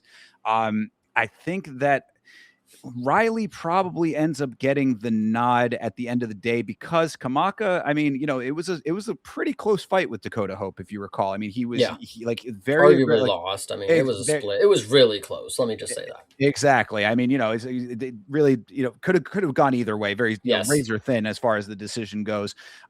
So that being said, I think that it's like if Riley puts the pressure on, keeps the aggression up to basically do some of the things that Dakota Hope did without getting overly aggressive like Hope did, because I think that was ultimately one of his downfalls, is that he got a little bit overzealous and wasn't able to spread that out over the course of the 3 rounds effectively. He kind of had round 1, and I believe he came back in round 3 and had a little bit of a resurgence, but had he had a more consistent performance, he might have been able to get the nod that way. I think that maybe Riley does that, spreads it out a little bit more effectively throughout the course of this fight, maybe clinches him up to slow him down a little bit, that kind of thing. Paces it, just leading the dance is kind of how I would see this going for on the Riley side. And that's what I think ends up ultimately getting him the win here. Because Kamaka, like you said, he was very impressive. I think that it was, somebody that with a record like that, 18-7-1 in a second stint in the UFC, you're not really expecting too much. He showed that he is more of a formidable opponent than you might have been giving him credit for in a fight like what he was in with Hope. that being said, I think Riley comes in with a little bit more of the full package, I would say, out of the two of them at least. I mean, I'm a little bit skeptical of Riley in the big picture, but in a fight like this, based on where both of them are in their career, I think that Riley, drag it out. Like I said, it'll probably go to decision, but I think he gets the nod. Yeah, yeah, Riley is probably the better play, of course. Kamaka has 7 losses. Riley has never faced defeat. But Kamaka, I mean, that is a fighter that really does have if he fights like he did last time, that's a pressure and pace that is something that's hard to handle for 3 rounds, of course. Now, Luke Riley, his performance last fight wasn't necessarily the greatest, as of what we've seen from Michael Aswell lately. I mean, it's like, you should probably have been able to get this dude. But Luke Riley wasn't necessarily the happiest with that performance, so I'm excited to see what he's going to do in this fight. If he's able to finish Kamaka, I mean, it's not necessarily the greatest feat. Maybe I just sound like a hater, but like it's good. I'm rooting for you to go ahead and do it. That would be the best thing you can do, of course. But I wouldn't be surprised if you take him to decision. If you knock him out, that is great. But I mean, I need to see Well, somebody who hasn't been 7 losses, I guess. yeah, fair. I think that that for like hardcore fans, it's a good signal based on the amount of adversity that Kamaka took in the Hope fight. You know what I mean? There you go. Yeah, it's like, yeah, because if he was able to, because that first round, I mean, like, I think that most people thought that he was going to get knocked out in the first round, the way that Dakota Hope was fighting. I mean, this dude was throwing the kitchen sink at him in round one, and he somehow was able to duck, dip, dive, and dodge his way out of everything to make it into the later rounds. So that being said, if you can catch him, good deal. I mean, I think that that's really what it comes down to is the accuracy of Riley. He's been pretty good in that department. I mean, he's not one of these dudes that's winging unnecessary shots as far as I can recall. I'm not seeing him sailing shots off into the stratosphere. You know what I mean? Right. Like he's economical with his striking in a way that makes sense for him. Of course, Scousers don't get knocked out. I don't know if you've heard that before, Chase, but that is something that certainly ringing true for him right now, at least, never been knocked out. And with no submission threat over here, this is probably going to be a pretty, a fast, twitchy kind of, striker's affair. And if he's able to weather the storm with Kamaka as far as the movement and the evasiveness, then I think he's got a shot. I think he does too. It is going to be. It's just going to be an interesting fight. I think Luke Riley obviously is going to get it done. And the last thing I'll say is I do think he looks like Walt Jr. Yeah. True. Yeah, he definitely does bear a resemblance. So take that for what it is. Bring that into into your equation.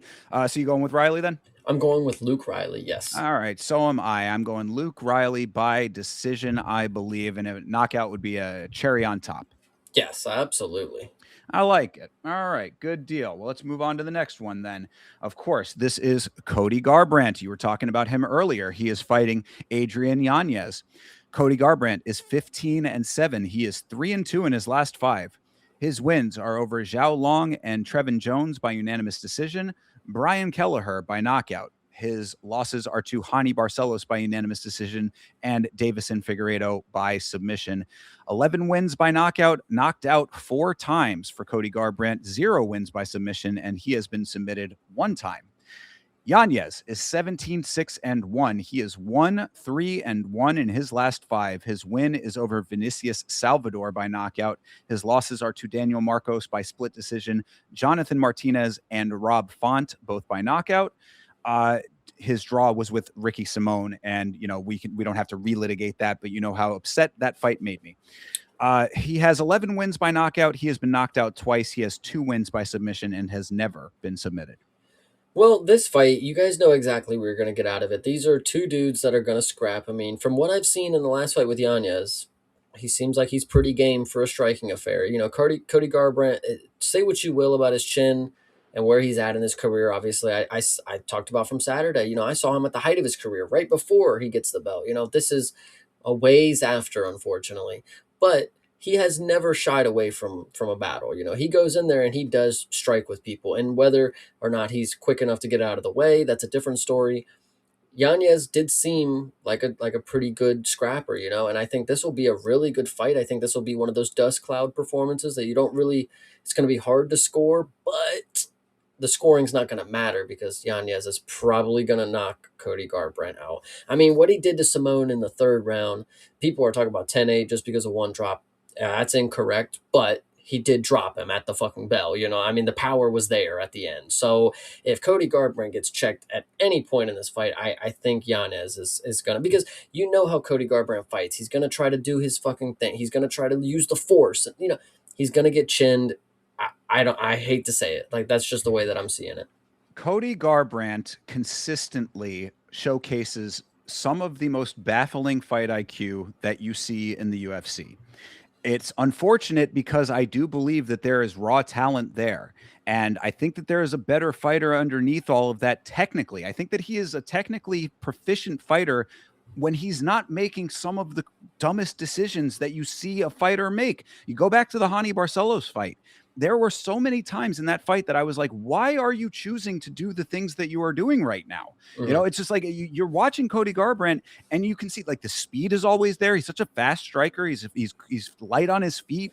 You know, his boxing is very technically proficient, but then he just makes decisions that lead him to defeat. It's like you have two paths that you can walk down at any given time, and he is consistently taking the harder, more difficult path. He makes fights hard for himself. I do not understand why he goes out of his way to sabotage his own performances, but he consistently does this. Yanez, on the other side, even if the record does not speak to this, is a better fighter than that record would lead you to believe. I think that, you know, that the draw with Ricky Simone certainly speaks to what, you know, that element of things. Like that was a pretty competitive fight all the way through. The end result aside, I mean, you know, I thought that he showcased a lot of great skills in that fight, and I think that he is another technically proficient fighter who does not make baffling decisions when it comes to his fights. You take the two of those, you smash them together, and I think that the outcome is pretty clear. Absolutely. First, fix the page real quick. The Oh, ESPN. I'm sorry. You're okay. And the last thing that I think I'll note is when you look at how Cody Garbrandt fights, very, very traditional boxer kind of. He does add a little kickboxing into it, but he's very tight with his boxing. He gets in, he drops, and he goes out in the emotes. Yanez, on the other hand, is a very long fight. Like he fights long. He uses his range kind of deal, and I really and you know, you talk about Cody Garbrandt. That's another thing that I will agree. His speed has never left him in the hands. He is always going to be quick, always going to be fast. But Yanez is pretty quick too, guys. I mean, I'm not sitting here saying, I mean, this is a cheetah versus a jaguar here. Like this dude is not necessarily the slouch, and he can fight more longer, you know, so he might be able to get the jab going, start with a 1-2. Cody Garbrandt sits down, he starts shooting for takedowns, and Yanez just pounds him, you know, like I'm not going to be surprised if that's how it goes. They're bantamweights that fight like flyweights, you know, I mean, like at times. So, I mean, that's, you know, it lends itself to a really good competitive fight if Cody Garbrandt does not make bad decisions. I hate to say this about Cody Garbrandt because it's like, you know, I really just wish that he would make the changes like mentally, because like I remember listening to an interview with Cody Garbrandt maybe like 2 years ago, something like that. It was in the time when he was having like a bunch of his losses. You know, he's going through one of the rockier phases here that still continues to this day. But he was saying, you know, I changed gyms. I got distractions out of my life. I've made all, you know, it's like, okay, I got this tattoo on my eye. I mean, obviously, what a great decision that was. You know, it's like you're making the adjustments, at least in verbally, you're saying you're doing all of the right things. And then what I end up seeing is the same, you know, bizarre choices. And that is really, I think at the end of the day, the biggest problem. It's like, if you can fix everything around you, but there's a core issue that remains a problem, I don't know what to tell you, man. There's a deeper rooted problem that needs to be addressed. And if you're not addressing it, then, you know, I don't see those types of problems from Yanez. Yeah, I think this one is just up for grabs. I don't necessarily think that Yanez is somebody I'm high on, I'm sold on. Again, I didn't think that he beat Simone. I didn't think it was whatever you want to say. Cody Garbrandt does have the opportunity to chin Yanez. I don't know if he's going to, but there always is a chance. I just don't think it's something that I would gamble my money on at this point. Is the hard truth. All right. Well, that all being said, then how you leaning? I'm definitely taking Yanez. I'll give you your opportunity. Speak for yourself. Cody is still on the table. There's still an opportunity. You know, I wish I could, man. I wish I could, but there's just been too many times. Again, you know, we talk about strength of record here too. Now, yeah, a win over Vinicius Salvador for Adrian Yanez. Yeah, you know, not speaking very highly here. But again, what we saw in the Ricky Simone fight, I think should be what informs your decision making here. Garbrandt getting the wins over Zhao Long in that, again, very bizarre fight. He didn't win that fight. I mean, That there's was that the too. craziest thing. They gave it to him after they took the point from Zhao Long, but Zhao Long still won every other round. So that doesn't equate to a Cody Garbrandt win. Like, I don't, whatever. Yeah, Go on. exactly. So I mean, so you have that element of things. A win over Trevin Jones, again, nothing to write home about, and Brian Kelleher has been out of the organization for a while now. So I don't think that there's anything in the current record that's really informing the decision making aside from the draw with Ricky Simone for Yanez. All of these things lead me right to an Adrian Yanez prediction. Absolutely. I love it. All right. Well, Len, let's move on to the next one. Shout out to the 10-7 MMA checking in, brother. Appreciate you. And keep that thought for a little bit. We'll definitely come back to it, 10-7. Oh, of course, we certainly will, but not before we talk about the elephant in the room here. Gable Steveson is making his debut against Elisha Ellison. Steveson is 3-0. This is, of course, his UFC debut. All 3 wins are by knockout. He has never been knocked out. 0 wins by submission in MMA. He has never been submitted. However, he is an Olympic gold medalist in freestyle wrestling, among many, many, many other gold medals and other awards. He is a highly decorated wrestler. He is going up against Ellison, who is 5-2. He is 0-1 in the UFC. His loss is to Brando Perisic by knockout. He has 4 wins by knockout. He has been knocked out once. He has 1 win by submission. He has been submitted once. He was on a 3 knockout streak before the Perisic loss and has never been to decision in his career. This one, I mean, there's obviously a plethora of things that we could talk about outside of the organization that is involving Gable Steveson. And by the way, I just got so frustrated because I'm sitting here listening to you introduce him, and I'm like, why the fuck is he saying Steveson? This dude's name doesn't have an N in it. That just makes me so mad? Like, oh brother! Like, out of all the other things that this I've dude heard has people done, I've heard people pronounce it Steveson. So I don't know if that is better for you or if that's more correct. But yeah, Steveson is how I've heard it pronounced and how I pronounce it. Steve, get your son, brother, get your son. Either Son way, of Steve. so a son of Susie. Here's the next one. Anyway, so Gable Steveson, I'm gonna be so fucking Gable, of course. This guy does have a decorated background, and that is in wrestling, which at heavyweight you don't normally see a lot of great wrestlers. We are starting to see people who are becoming wrestlers. They're not necessarily credentialed wrestlers that have been doing it for, in a system at a collegiate level for however long, whatever you want to say. The other thing is that Ellison, that dude don't even matter. I mean, that could have been anybody. That this is just the dude to get him in the organization with a win. So it's obviously a finish coming, but there's not much else to talk about with this fight because this is a win for Gable. That's what they want. This is exactly the feeder fight that it's going to be. Now, there's one specific thing that I think that I have to talk about with Gable. Not that I have to talk about like the other shit. That is other times. This specifically, his last bout. Actually, it might have even been like a dirty boxing. I think his last bout, but his last MMA bout, it was against some random, South American guy. And when he came out to the cage, you're like, oh god, like of course he's gonna fucking give. They gave him some blob to fucking lose to or whatever. And I actually think it was like a light heavyweight who made like there was like a 40-pound difference or something. But did you have something to say before I continue? No, I was just, it was in like Mexico Fight League, I believe, was the it's random organization to get him a couple wins kind of thing. Yes. So this guy that he faced, you knew what we were getting into. It's like, all right, he's going to get slimed out in the first round, no big deal. But now this is interesting to know because Gable Steveson, you may not know many things about him other than his wrestling. In this fight against the Mexican Fight League or whatever, this heavyweight guy threw a fucking spin kick. And this is the craziest thing that you ever see because when you see him, you're like, yeah, dude, I ain't never gonna kick nobody in his life. And he threw a fully flushed wheel kick. It cracked Gable Steveson. Like, bro, you can in the slow-mo, you can see the sweat just like bead off of him. Gable ate that shit. Gable ate it like it was nothing. Whether that was just EPOs that he was on at the time. I don't know what this dude's going to be into.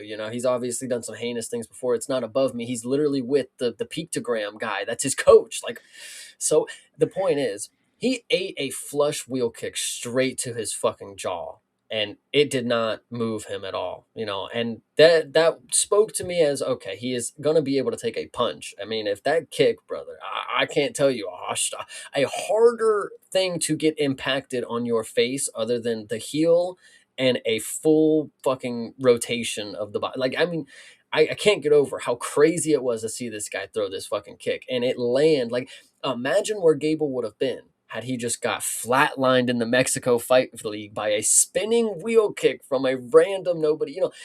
Things could have been very different. But it leads me to believe that he's going to leave himself open plenty more times. I mean, a wheel kick is crazy. Obviously, I'm not expecting anybody to be able to just fucking, he ate that shot. He'll eat another shot. But how many? Who's going to be that heavyweight guy?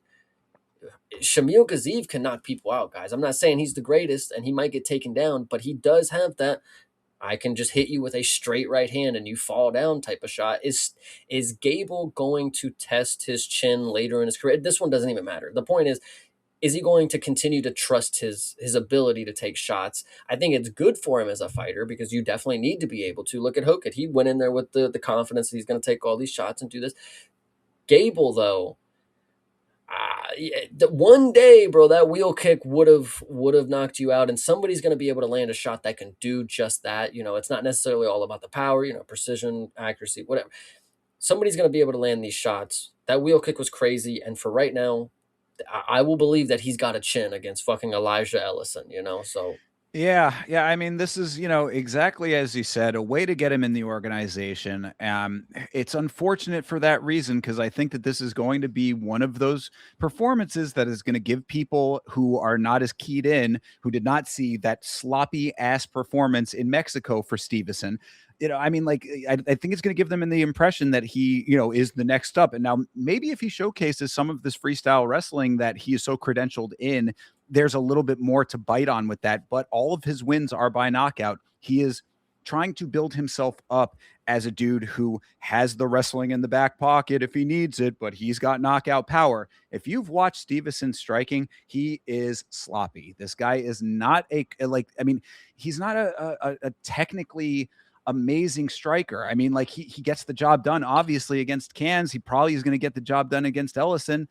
But is he, like some striking phenom who also just happens to have a wrestling base? I would say no, based on what I have seen. Well, his trainer is John Jones, who doesn't necessarily have the greatest boxing that you've seen on planet Earth, and you have to really take that into account. This isn't just somebody who's just at, American Top Team. This is somebody who's probably training in John Jones's gym. Like, this is, who knows what these two dudes are doing, whatever the case is. This is his protege. Everything that he's learning comes straight from John Jones. So John Jones is, he probably does have like a good striking coach or whatever. But like anything that Gable does is John's hands on. Don't teach him anything. I'm gonna show him the way. I'm gonna make a great fighter because it's all about John Jones at the end of the day. He's gonna make a great fighter. He's gonna make Gable Steveson that he's gonna have 6 pro bouts and be a champion. Whatever you want to say, John Jones's plan is for Gable. That's up to them. But for right now, Ellison, $12,000, brother. Good job. You made it. So yeah, well, and I mean, look, that's the other part of this whole thing is that what happened in the Ellison fight with Brando. If you now know how Brando Perisic fights, he went in and just swarmed him, got him out of there early. Ellison obviously not able to weather the early storm. I think that it's probably not going to be that case because I don't think Steveson has that type of killer instinct when it comes to the striking. Like, I think he's a little bit more of a slow striker to start at least, but Ellison is of the same caliber as the people that he's already been fighting. So this is really just a regional fight for Steveson on the big stage. That being said, we might see a little bit of his wrestling if he wants to show some of that. I think that overall, this is just, as predicted, the gimme fight to get him into the organization, get him to become established so that we can see him fight farther up the roster at some point. Then I think, what you were talking about comes into play is when he actually is fighting more efficient fighters, more, fighters with a better fight IQ, tougher opponents at heavyweight. I mean, there are going to be a lot of power strikers that are going to be able to get around all of this shit that he does when it comes to the stand-up game. I feel bad because Ellison, again, it could have been anybody. But my thing is, if it could have been anybody, my choice, and this is because this is somebody who got kind of screwed over. Dana really doesn't even like Freddie Vidal. But I think this would have been the perfect opportunity to give him, because Freddie Vidal may not be great. He may not be the best. But he got a submission with 1 second left, brother. Gable Steveson might not be. Listen, Freddie Vidal, is somebody who I think deserves an opportunity like this. What the fuck has Elijah Ellison done? Like, what? I mean, again, he's just somebody to get knocked out by this. But like, we're supposed to be, you got to make a name off your opponent too. This is your fight as well. Freddie Vidal is a guy who won his Contender Series fight, got another fight on Contender Series because it was on short notice and it was sloppy the first time. He wins. He gets into the organization, loses to a guy who pops on steroids. Like, or maybe that was on Contender Series that he lost it. But the point is, he got fucked over. That could have been him in this opportunity. Freddie Vidal, I haven't forgot. Elijah Ellison, I don't think you deserve this opportunity, brother. That's all that I'm saying. Well, I mean, that is right there why Elijah Ellison needs to go out here and rain on this parade. I mean, I would say that this is somewhat of a foregone conclusion that Steveson is winning this fight, but this is the opportunity for Ellison. This is a now or never moment for Elijah Ellison if he wants to be the guy, if he wants to be somebody who is going to advance in this organization, win this fight. This needs to be, because this is a statement. Anybody who follows this sport knows the name Gable Steveson at this point. This debut has been very highly anticipated, the connection with John Jones, et cetera, et cetera. We can go on, and that's not even counting all of the negative stuff.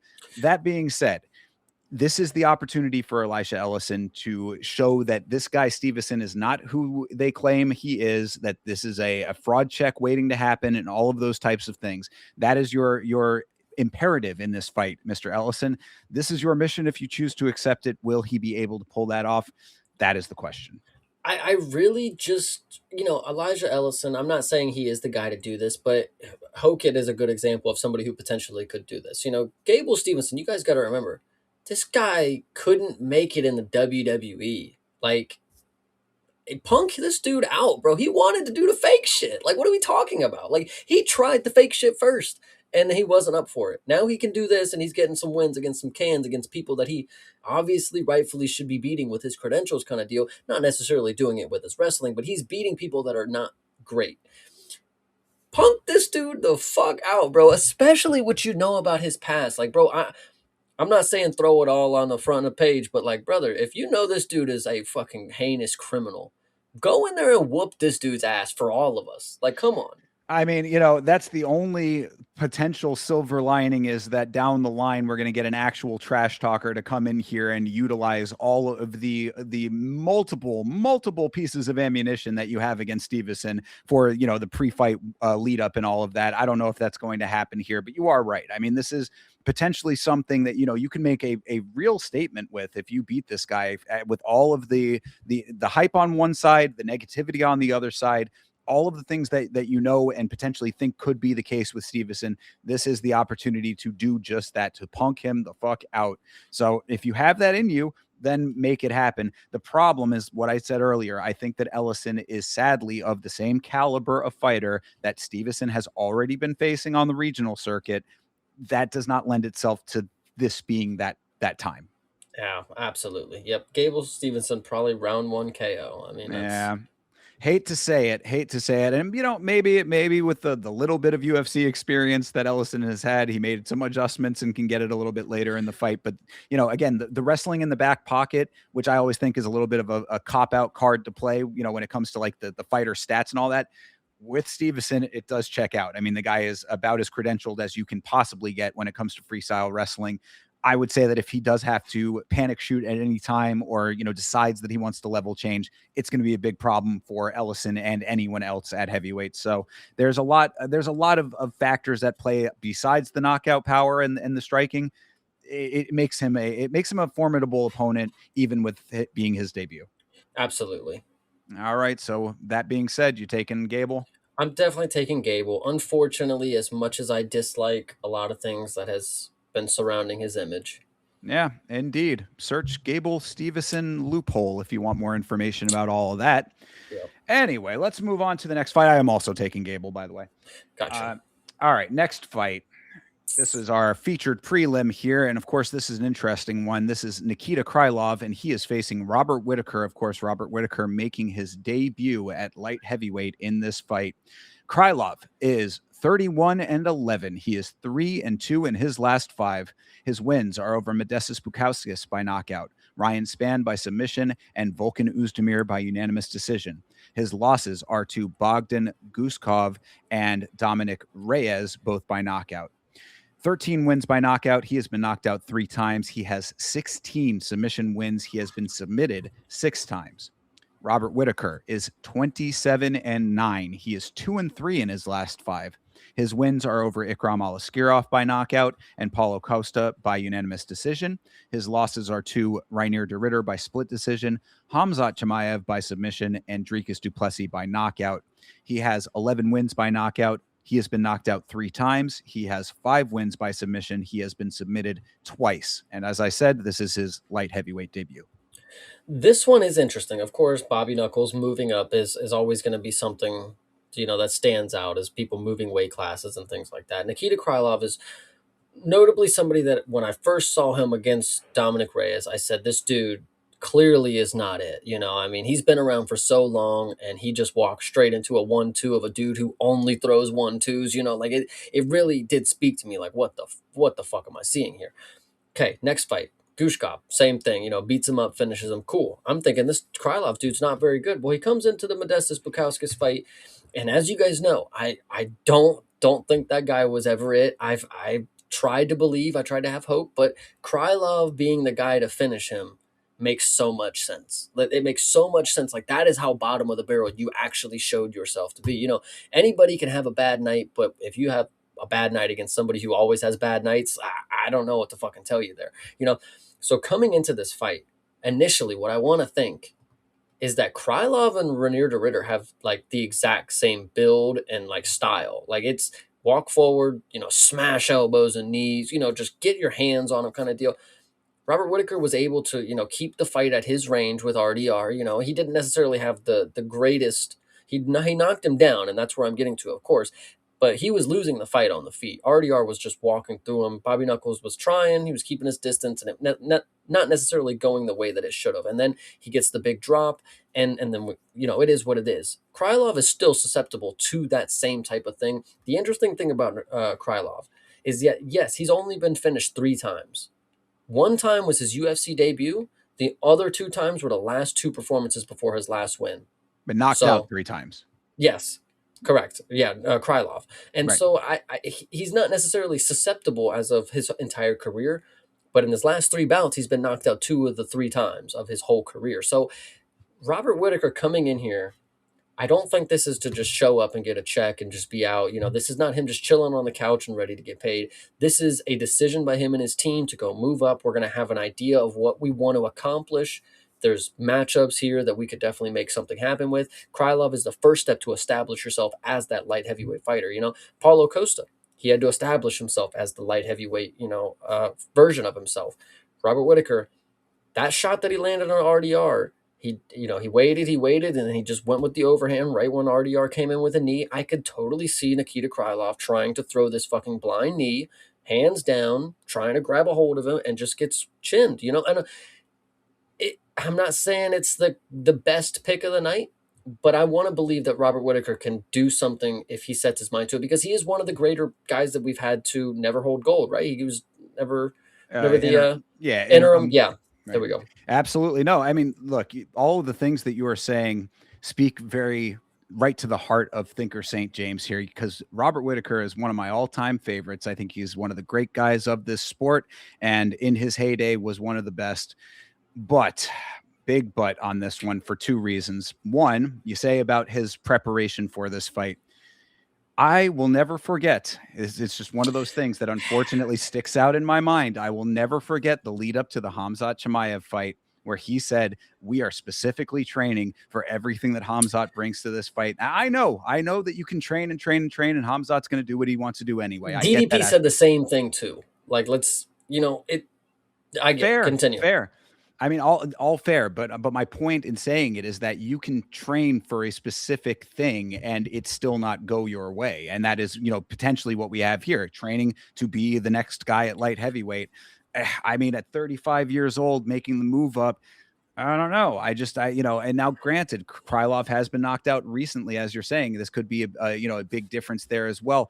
I don't care what these stats say. Robert Whittaker at 6 foot does not track to me. He was an undersized middleweight. He's going to be a very undersized light heavyweight to me as well. Krylov, a natural light heavyweight, or at least more so than Robert Whittaker to me.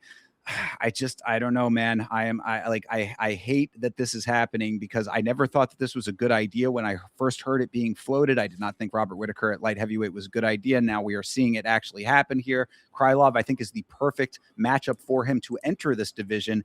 I just don't know if it's going to go his way. just to just because I want to be on the side of Robert Whitaker.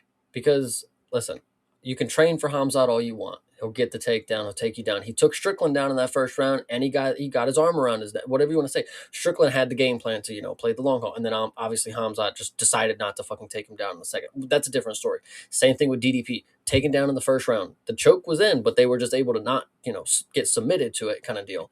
Same thing with Robert Whitaker. He gets taken down, but his mouth gives in. Like, he literally went through a horrific injury. It wasn't necessarily he tapped early. Like, bro, his literal jaw was broken, kind of deal. It was dislocated inward from the choke. It's not necessarily he just didn't have the right game plan. I mean, it was a horrific injury that doesn't ever happen, kind of deal. We were thinking Hamzat is like superhuman after this, like.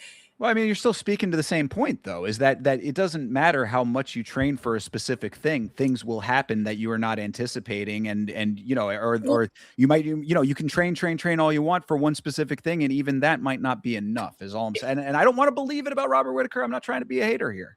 I just think the point specific to Robert Whitaker and the Hamzat fight, losing hope that, yes, he one time said, I'd train my life for Hamzat, and then he gets taken down and submitted by him. Yes, I understand that, but it was a horrific injury. That was the reason that the fight ended that way. He could have trained for a long game, just like all the other ones did. We don't know that because, again, a horrific injury took him out of the equation on that. This is an iron chin of will you, a steel plated Robert Whitaker heading up to light heavyweight. And I think this is the easiest route for him to establish himself, maybe, because Krylov is susceptible. And that's what I kind of mentioned that, this is the best fight that he could possibly be entering this division with Krylov at where he is at currently. I mean, this is a battle tested Krylov, 31-11 at this point. I mean, this is one of those guys whose record is like ballooned at this point. So, he's done his rounds. He is, as tenured as it gets. He's also been faltering in a couple of his recent fights, both of his last losses by knockout. Modestus Bukowski is a dude who is easily punked at this point. Unfortunately, I thought that maybe it was a little bit different. We know that that's not the case with the last performance here. This is a good position for Whitaker to be entering this division for sure. Does he end up getting the job done against Krylov as a guy who, like I said, I believe is undersized for the division? Power should translate for sure. He's a power striker first and foremost. He does have 5 wins by submission.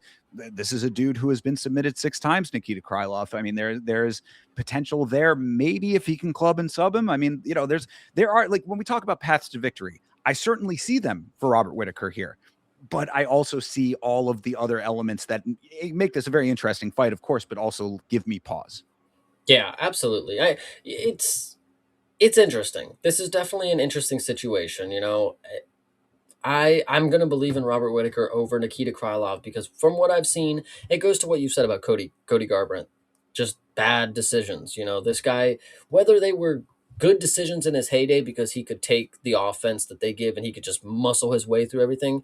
Krylov just, I mean, I know these are big power strikers that he took shots from and got knocked out, of course, but Robert Whitaker, we don't know what he's going to look like at light heavyweight. He's been gone for a really long time. He might have bulked up pretty decently. Yeah, and that's a crazy thing. I mean, we've been seeing all kinds of, training footage of McGregor, and we'll talk about that fight, of course. And we've been seeing a lot of other fighters, showcasing what they look like. Robert Whitaker, very, very conspicuously absent from the conversation when it comes to this debut. I don't know what that means. I mean, maybe he's going to come out, with some, secret weapon type of situation or looking like a machine. We're going to have to see all of the details once the weigh-ins happen and, how all of that looks and everything.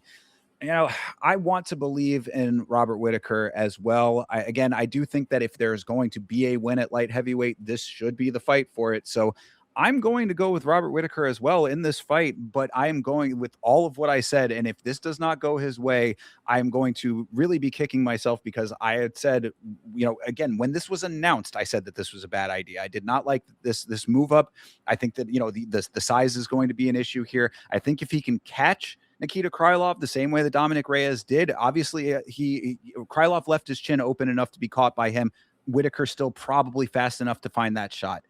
I got to hope that that's going to be a situation like that. I can already hear John Anik screaming, welcome to light heavyweight, Robert Whitaker on the broadcast. But if it does not go that way, then I will be a little upset at myself because I am skeptical of all of this. So at the end of the day, who's your pick? I'm gonna go with Robert Whitaker. I'm going against my better judgment here. I really do feel, but I think that hopefully the power, because look, the power is going to only increase, right? I mean, bulking up, getting more weight on the frame. He's already a power striker. I got to believe that that's going to be the thing against the guy who's been knocked out recently multiple times. I got to think that that's going to be the thing that carries. But if this does not, go his way, or if it goes into later rounds and he's getting clinched up on the cage, muscled around kind of thing, I mean, there again, I do not buy him at 6 foot to begin with, but there's just too many factors that make this really unfortunate if he doesn't end up winning this, and that's why I'm going to be kicking myself. Yeah, I hear you, but we are both going Robert Whitaker. It's good to hear. And I'm going to be. I'm going to be on the broadcast, on the watch along. I'm going to be saying, man, I let my fandom get in the way of my better judgment, perhaps. But I'm hoping that that's not the case. Let Robert Whitaker show us that this is the right place for you. Absolutely. All right. Moving on. This is the fight everybody is talking about. This is King Green versus Terrence McKinney, T-Rex. King Green is 35-17-1. Goddamn. He is 3-2 in his last 5. His wins are over Jeremy Stevens by submission, Daniel Zellhuber by knockout, and Lance Gibson Jr. by split decision. His losses are to Mauricio Hufi by knockout and Paddy Pimblett by submission. He has 12 wins by knockout. He has been knocked out 6 times. He has 10 wins by submission. He has been submitted 3 times. Terrence McKinney is 18-8. He is 3-2 in his last 5. His wins are over Kyle Nelson and Damir Hadzovic, both by knockout, and Visislav Borshov by submission. His losses are to Chris Duncan by submission and Esteban Ribovics by knockout. He has 9 wins by knockout. He has been knocked out 5 times. He has 9 wins by submission. He has been submitted 3 times. He has only seen a third round once in his career pre-UFC. Only seen a second round twice in the UFC, 17 of 18 wins in the first round for him. He has never gone to decision in his entire career. Well, before we get into this, of course, there's a lot to break down there, but I want to ask you one question. Sure. What do you remember what Bobby Green asked for in his last fight? In his post-fight speech? Yeah. Well, he wanted a bonus, but he ended up getting custom shorts. Yes, so he got custom shorts. Do you remember what type of custom shorts he requested? No, do refresh me. The Apollo Creed style shorts. So he wanted that. Mm-hmm. Have you seen the images of his shorts? They did not look like Apollo Creed shorts. However, what I will say to this, because I did see this narrative going around, there was another fighter. I forget his name off the top of my head, but it was in bare knuckle. It was in BKFC. Mm-hmm. A guy who came in with the Apollo Creed look and got viciously knocked out. So maybe the Apollo Creed shorts, not the best base for combat sports. Well, I just find it really funny because, obviously he asked for the Apollo Creed. That's one thing. But if you remember that old meme of Bobby Green and it's like fight style and it says hood, like that's literally the shorts they gave him. They were like, oh, Apollo Creed. No. You're the hood guy, right? That's why we got to give you the red striped bandana shorts. Like what in the world? I thought you were going to reference the meme of like the offer meme, and it was him saying, I offer you, quality fights. We offer you whatever the fuck we want. Yeah. You ask for bonus, we give you shorts, not the ones you asked for. Absolutely. But no, so this fight itself, I mean, it is interesting because while King Green, not Robert anymore, King Green himself has proven me wrong plenty of times. I mean, I've seen him get beat up and knocked out and choked out, but there are times where I don't pick him and he wins. That's because I often don't pick him. That is just how it goes, unfortunately. Not because he's bad, not necessarily because he's whatever. He is a very skilled fighter. He actually is I'm not gonna lie, he is kind of one of my favorites. This dude punks a lot of people out. He really comes to fight this. He does this fight shit at 39 years old. He's really still about it. He's going. There you go. Exactly. He's going up against Terrence McKinney, who's one of the scarier dudes in the division because he never sees, decisions. This is a fight that you're either going to win or you're going to lose inside the distance kind of deal.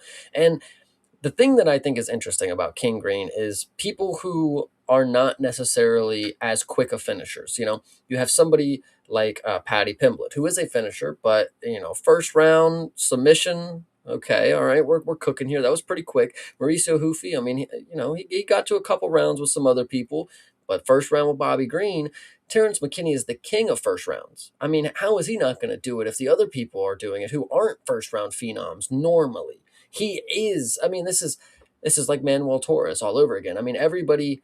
Now, obviously, Manuel Torres had a different path, and he was able to showcase his skills in a different way to get where he's at. Terrence McKinney has had some ups and downs, but King Green has had his moment.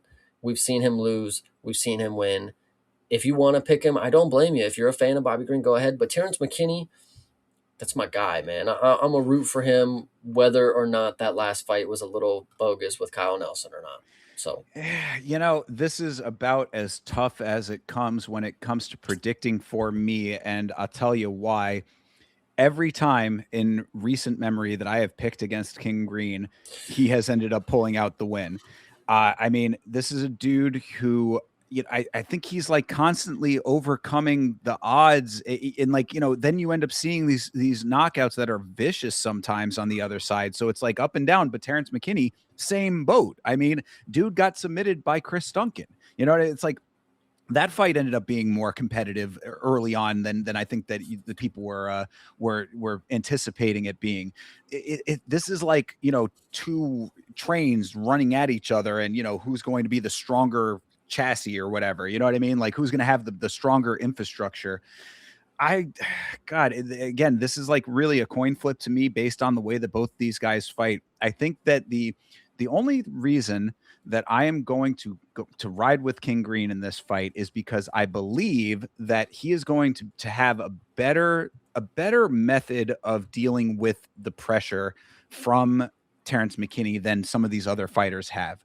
I think that he has the ability to make, because Terrence McKinney runs in like a wrecking ball in all of these fights. I think Bobby Green has the ability to sidestep that. I think he has the wherewithal. I mean, like, that's the other thing too. You got to believe that these people that are fighting Terrence McKinney know exactly what they're getting into when they fight him at this point. I mean, he does the same thing every single time that he fights. You have to plan for the exact same thing. So it's like, it should be an easy planning process, but it's certainly a difficult task regardless. I want to believe that with the veteran savvy of King Green at this point, having, gone through some pretty decent fights, that have been more competitive with some pretty solid power strikers in the past, that he's going to be able to figure out a way to get out of that, get out of danger early enough in this fight and catch Terrence McKinney off guard. I don't love it, but I will accept that that's what you're going with. I'm glad, because I'm going to take Terrence McKinney to do the exact same thing that he always does. He's going to walk in there, walk forward, hands down. King Green, obviously, hands are going to be even lower. This is going to be a who's going to defend first kind of fight, like Jesus Christ. But Terrence McKinney, I think the sub threat is really. I mean, obviously, Bobby Green does have good BJJ. He submitted Tony Ferguson for God's sakes, But Terrence McKinney, just the lightning in a bottle kind of performance that he always is able to pull out in the first round. I think he'll probably get a good flurry on him. We get to the ground and Terrence McKinney gets like a Darce choke or something. I don't think it'll be the knockout that everybody's thinking, but I could be wrong. I would love to be. Yeah, fair enough. I mean, look, this is about as a coin flip as it gets for me. So I mean, like, don't think that I'm like super confident in the King Green pick. But I want to believe that King Green, knowing what you're getting into with Terrence McKinney, has an ace up his sleeve of some type. And like I said, every time that I have doubted him, he's turning into an Angela Hill syndrome over here for me. I mean, like, where every time I pick him, he loses, and every time that I don't, he wins. But yeah, I gotta believe that there is an answer for what McKinney brings to the table, because you gotta know. I mean, with Bobby Green, like, it's at least there's a more of a variation. I mean, the Lance Gibson fight should be a big example of why, you can't necessarily just count on Bobby Green to do the same thing in every fight. Really depends on the opponent. But if your opponent is going to be playing ball the way that McKinney does, I got to believe that he has an answer for that, meets him halfway, and then goes beyond. Absolutely. No, I love this fight. This will be a good one. The people's main event is what I've heard. Exactly. Yes. The people's main event is certainly applicable to this fight. I think it's going to be exactly the fireworks that we're expecting. Don't blink. It's one Yeah, of those fights. absolutely. All right. Well, we are split on that one. Let's see if we are split on this one as well. This is Brandon Royval. He is fighting Lanier Kavanaugh. I love this fight. This is Royval, who is 17-9, he is 2-3 in his last 5. His wins are over Tatsuro Taira and Brandon Moreno, both by split decision. His losses are to Manel Kopp by knockout, Joshua Van and Alessandro Pantoja, both by unanimous decision. He has 4 wins by knockout. He has been knocked out twice. He has 9 wins by submission. He has been submitted once. His last win was in 2024. He had 0 wins in 2025.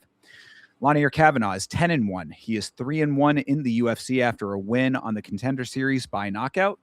His wins are over Brendan Moreno and Felipe Dos Santos and Jose Ochoa, all by unanimous decision, and his losses to Charles Johnson by knockout. 4 wins by knockout. Knocked out 1 time for Kavanaugh, 1 win by submission. He has never been submitted. I'm looking at the record here, and yeah, I have confirmation that I am going to make the best pick here, of course, because Brandon Royval, guys, been around for as long as it is. This dude is a veteran when it comes to the name. He has challenged for the belt against one of the best title holders that's ever been in the sport, kind of deal. Not necessarily just because he lost the first time, he came back and lost the second time. This is good experience. He didn't get finished the second time that he fought him or whatever. This is also somebody who has been finishing people who are good for as long as it has been. These are not people that are just bums. When you look at Brandon Royval's record and you see that he submitted people like Tim Elliott, that's pretty fucking good to me. I mean, for somebody who's a striker who has just, back pocket kind of BJJ, I mean, this dude seems to be pretty damn good to me. But that's aside from, the things that have happened in recent, obviously he got knocked out by Manel Cap, who we are all seeing has had this otherworldly power in his hands or in his DNA or whatever we're going coursing through his veins. I don't know. Brandon Royval, though, the loss before that, Josh Van, of course, it was a close fight. Wasn't necessarily the closest. He wasn't going to win, but it was a close fight. That is the current champ. It was what it was. Before that, the dude who just challenged for the belt, he just beat him. 3 fights ago, he just beat the dude who challenged for the belt. So there's still something there. And Lanier Kavanaugh, it kind of goes back to I forget who I was saying it about. Oh, with John Garza. There's no legitimate reason for you to have, like, yes, he beat Brandon Moreno, 100% styled on him.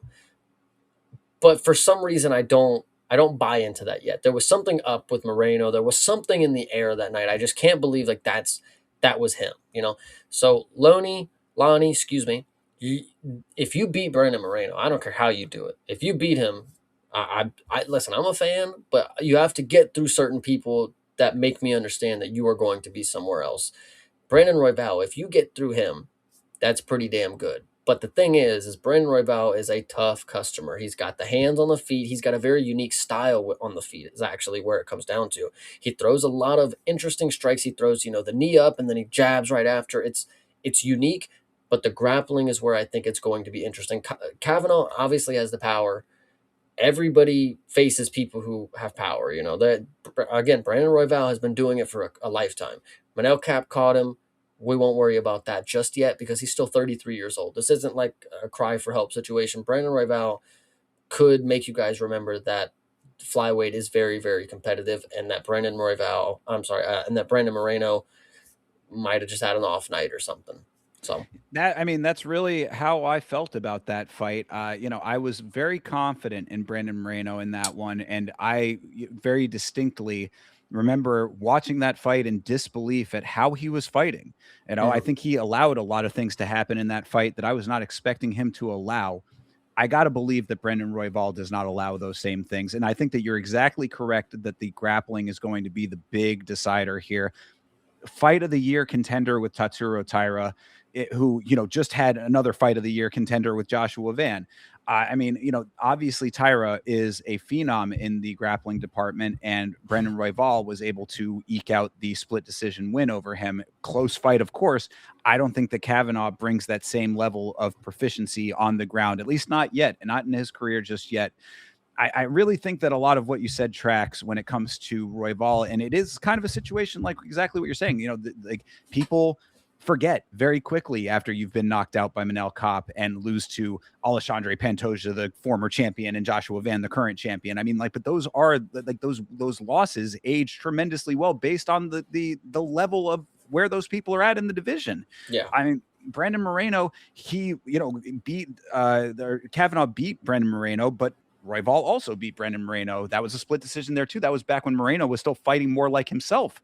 So, I mean, I got to believe that there is still more for Brandon Royval here. He's always been one of my favorite fighters.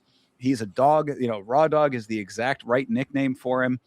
I just think that, as long as he does not try to make this a firefight on the feet, because, Kavanaugh does, I see Carlos in the chat, talking about the striking of Kavanaugh. No one is disputing that Kavanaugh is a proficient striker. He's certainly becoming a formidable member of the flyweight division. And I do see great things for him in the future.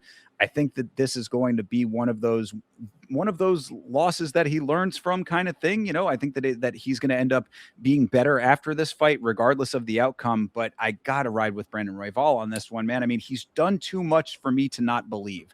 But again, like you said, exactly like you said, Chase, if Kavanaugh wins this fight, then I think that really you've seen the line, the one line going up, one line going down. That is the nexus point of that, where, like now you really know that that's the trajectory. But until I see that, I can't confidently say Kavanaugh is going to be on that path. What I will say about Kavanaugh, though, win or lose, I'm very grateful for him to have been able to take that fight against Moreno, because now his name is up in the mix with people that it should be. These are the fights that he needs to be having. Brandon Royval, Tatsuro Taira, Brandon Moreno, anybody that you can think of in flyweight. Lonnie Kavanaugh is a formidable opponent for all of them. And Carlos was talking about him being the next champ. Believe me, I don't know if it's immediately next. There's a lot of stuff going on. But Kavanaugh will get an opportunity for sure. Look, he's going to be, if he ends up losing this fight, if he loses this fight, he will be 10-2. That is still fine. He will go and he will fight Steve Erceg. He will win against Steve Erceg. He's right back in the equation. This is not going to be a crazy setback if he loses this fight. Also against Brandon Royval, who is, not where he once was now at this point. This, I think, is really good matchmaking for both of them right now. And this division, flyweight, has been a little bit of a rotating carousel. So I also like that Kavanaugh is now in the mix. He's bringing a little bit of new blood into the division, which is needed, considering that it was a little bit of a rotation before Josh Van spoiled the party. That being said, I think it's still a little bit early for Kavanaugh to be at that elite level, even after beating Brandon Moreno, who I do consider an elite fighter, even with the off night that he had against him. Absolutely. This is going to be an interesting fight, though. Again, this card is full of some really good fights. Not necessarily my favorite, these are not like my fan favorites, of course, but these are really good matchups for a lot. Absolutely. Quality matchmaking here. And like you said, this could be a crazy victory for Kavanaugh if he does end up pulling this off. So, would I be tremendously surprised if he wins this fight? No. I mean, I think that he is good enough to possibly win it, but I do think that Royval, I mean, he's just so tenured, and it's like, it's not even tenured with where like you have a lot of caveats, you know what I mean? It's a lot of times of really solid quality dogfight victories. He's just a guy that goes for it, and Kavanaugh still needs to prove that. Absolutely. All right, moving on to the next one. Anyway,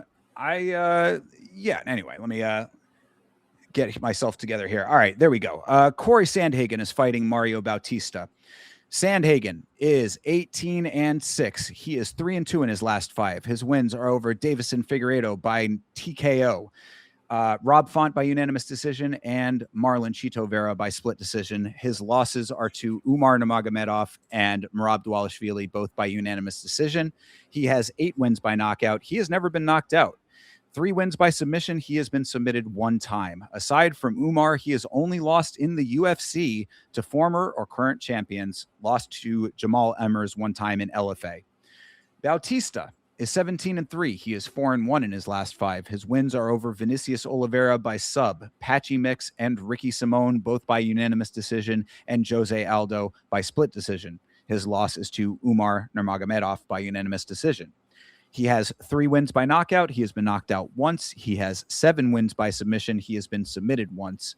8-fight win streak prior to the Umar loss. Last thing to mention, if this is a rematch, Corey has a win over Mario Bautista already in the organization. It happened very early on in their careers, of course. All right. This one is interesting because while I do believe that Mario Bautista has the skill set to do what a Merab has or an Umar could do, he could just wrestle fuck. But from what I've seen in the clips and from what I understand, Corey Sandhagen has just got his number in the grappling. Anytime Mario was doing stuff in that first match, Corey just levels above in the grappling. So I don't want to necessarily believe that Mario's going to come in here and just have his way. Like what he was doing with Jose Aldo, just shove him up against the cage and just fuck off. I don't think that's what's going to happen. But I do believe in Mario Batista. This is somebody that for some reason, guys, I can't tell you what it is. I've been a fan of Mario Batista. I've been a fan of him, and I think he is a very good skill set in the division. And he's not your flashiest, he's not your flair, but he is a good, formidable opponent for a lot of people. This being a rematch, I think, makes a lot of sense. We're towards the top of the division. If people are going to be hanging around like Corey Sandhagen and they're not going to get past certain people, cool. He needs to start fighting people who are also not getting past certain people. Umar, Merab, whatever, just kind of wipe them out the equation right now. Anybody else is fair game, though. So this fight, I love it for the idea that Corey Sandhagen, you said he's never been knocked out. I just saw him wobbled against fucking Merab in his last fight.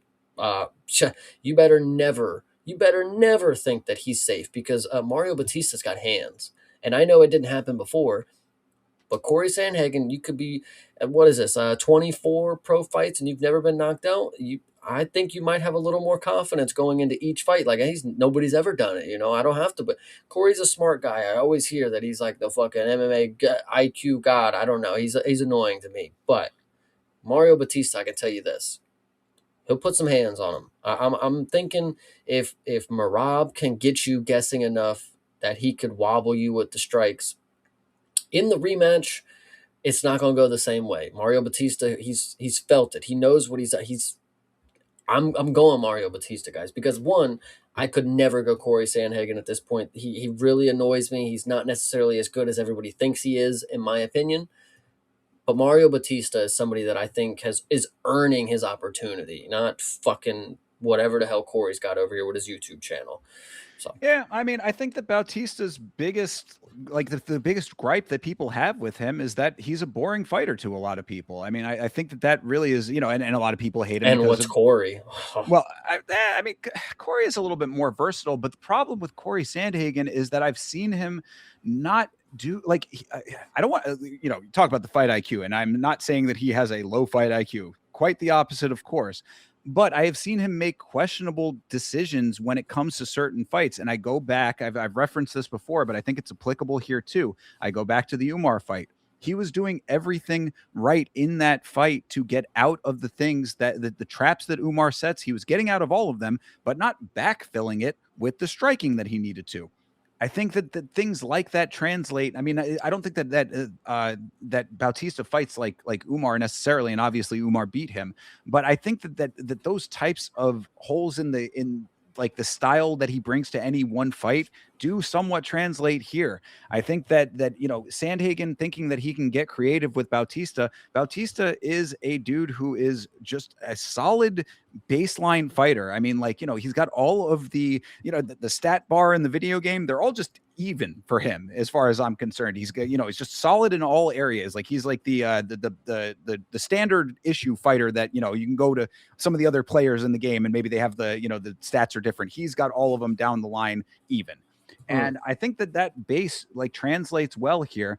But Sandhagen is a dude who, aside from the elites, he might not necessarily be elite himself, but he has proven that if you are not of that caliber, he can beat you. So I don't know. I mean, how does that all translate to this fight specifically? It's going to be interesting. And having a win over him already, he knows what he's getting into.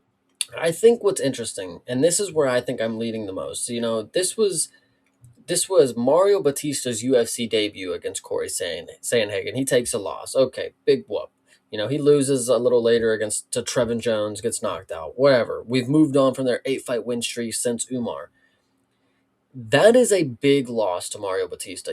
He's only got 3 of them things. One of them happens to be on his UFC debut to a dude that he knows is in his grasp right now. I think this is going to mean more to Mario Batista than one of Corey's 18 wins. This doesn't really mean anything to him. Where does the passion come for Corey for this fight? I've already beat him. I don't have to. I can do it. I can just do it again. I had the answers. I'll just have them again. Corey's this. I get this level of arrogance from him that he thinks that he can fucking rule the world with his skill set, dude. And It's just not the fucking case. Again, you said it was to former champs, so why would he have to worry? I feel like this is prime example for Mario Batista to come in here with a level of intensity that he just didn't have that first time. That's it. Maybe I'm wrong about that. Maybe it was short notice. It was a reason that Mario Batista got an opportunity against Corey Sandhagen on his debut, kind of deal. But whatever the case may be, times are changed. This is a grown man. This is a 33-year-old man now. Mario Batista, let's get this win, brother. I'm rooting for you. Yeah, I am a fan of Mario Bautista myself. I just, Corey, it's tough because I've always wanted to believe that Corey was that elite fighter, and I do think that he is, right at that point right before elite. He is great, but he's just knocking on elite's door, and it just never ends up opening for him. Bautista, hard to say that he is going to be, busting through that barrier. And I think that that's also what this fight kind of represents, is that if Mario Bautista is that guy, if he is, a dude who is going to be hanging with the elites of the division, this is a must-win fight for him at this point. Because, it's like you have a win. Again, you go over these recent win over Vinicius Oliveira. We know what happened with him. Obviously, he's doing different things now in a different division. Patchy Mix, out of the organization. Ricky Simone, unanimous decision, and then Jose Aldo basically on the tail end of his career. These wins are not necessarily screaming elite caliber to me. The loss to Umar beat both of these guys. He has proven himself to be more of an elite caliber fighter. I just don't know if Bautista is that guy. And I like I said, I am a fan of him. I think he is a very well-rounded, technically proficient fighter. I just think that Corey might have more tricks in the bag. I would love to see it because I, for one, have not been fooled by Corey Sandhagen. I don't believe he is a wizard inside of the cage. I for one agree with with 10-7. Corey did nothing against Umar. You said he had the answers and did nothing to capitalize. Hey, for me, he sat in his lap for 25 minutes. That's exactly what I saw Corey Sandhagen do, and that was after months of hearing his YouTube fucking babble about how he's got the golden fucking answer for Umar. I'm gonna be the one to shut down this whole family's fucking grappling style.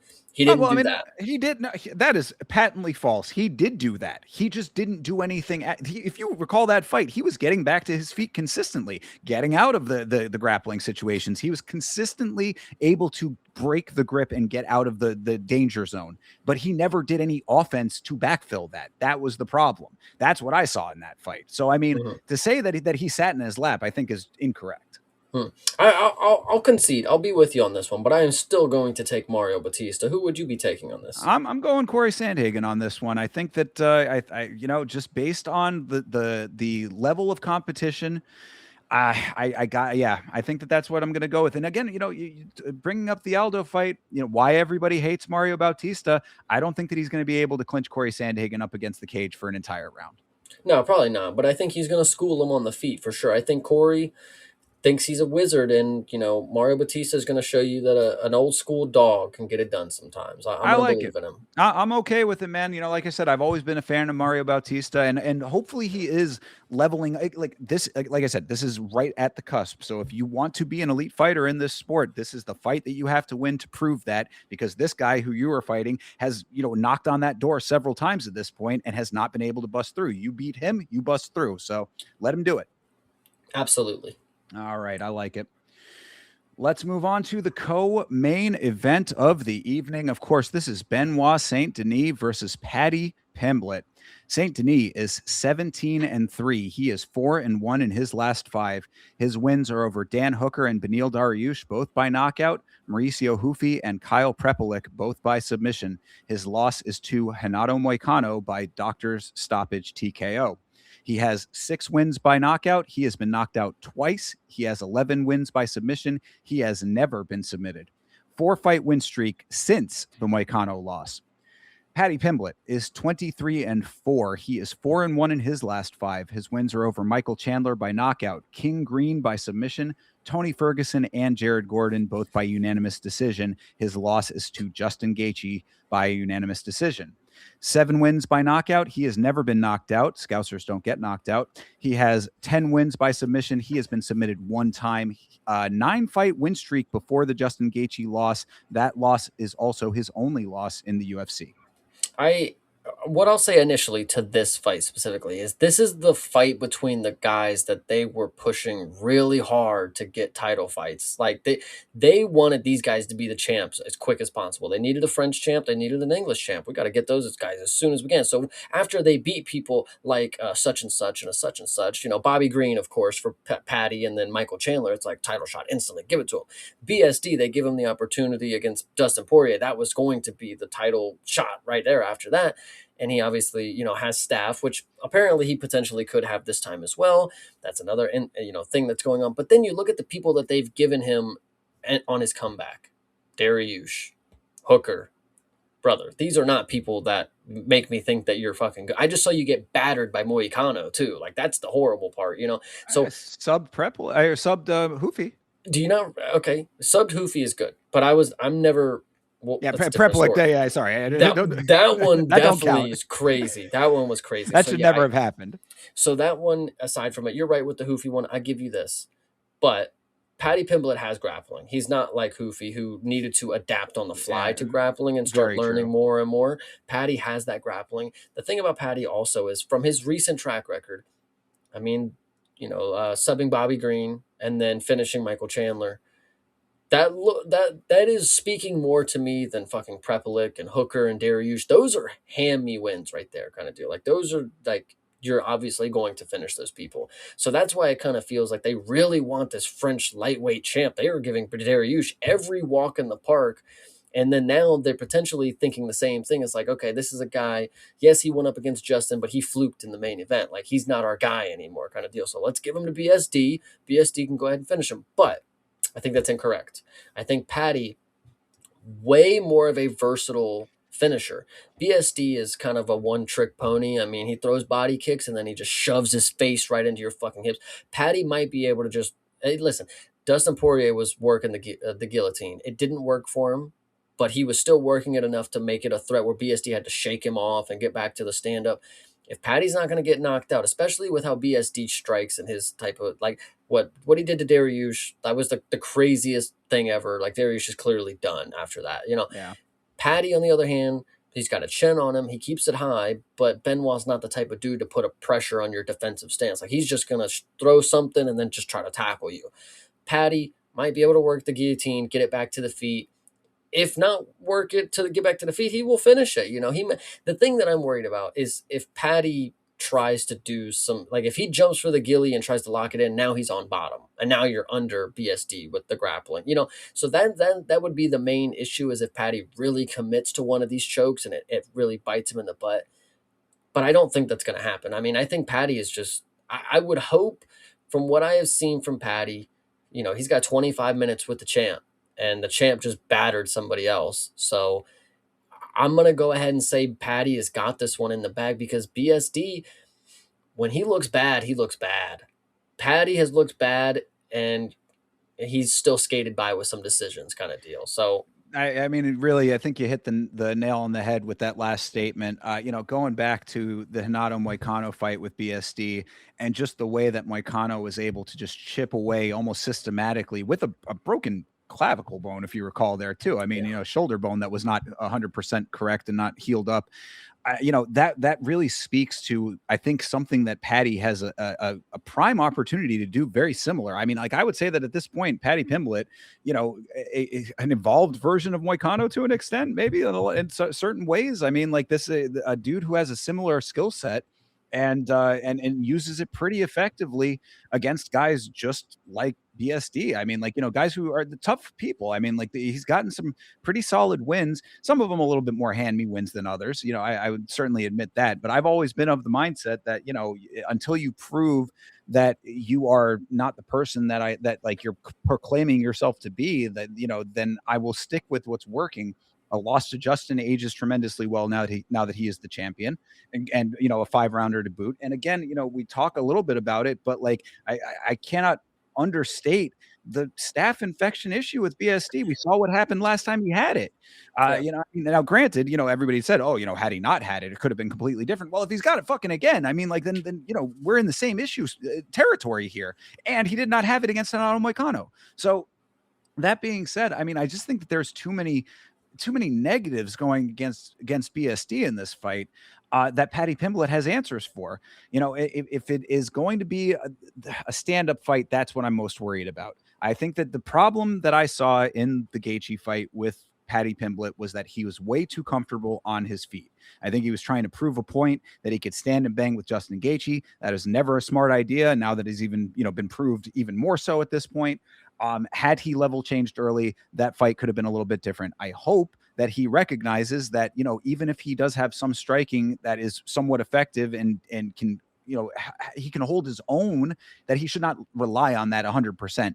Get BSD down, wear him out on the ground. Legitimately, like I said, the Renato Moicano fight should be the blueprint for what you can accomplish here. He wears damage, get some elbows on the ground, start touching him up in positions where you are dominant and comfortable, and then see where the fight plays out thereafter. Just do not try to go toe-to-toe with BSD on the feet and think that that can carry you for the entirety of this fight. I think it's a tremendously poor game plan if that's his idea. I personally think Patty getting it back to the feet here, I don't think is the worst thing. I don't think you want to fuck around with BSD on the ground because whether or not you have the grappling credentials or not, he is strong enough to, if he's on top, I mean, he's probably going to be there until you get him off, So if Patty is willing to lay on his back thinking his jiu-jitsu is king and he doesn't actually do anything that we can see, then BSD might be able to just skate by. Well, I hate to think it. That's what he can't just hang on his back. I mean, that has to, that cannot be the game plan if you are going to go to the ground. I think you need to be dominant in the wrestling to get to the point where the grappling is effective from top position.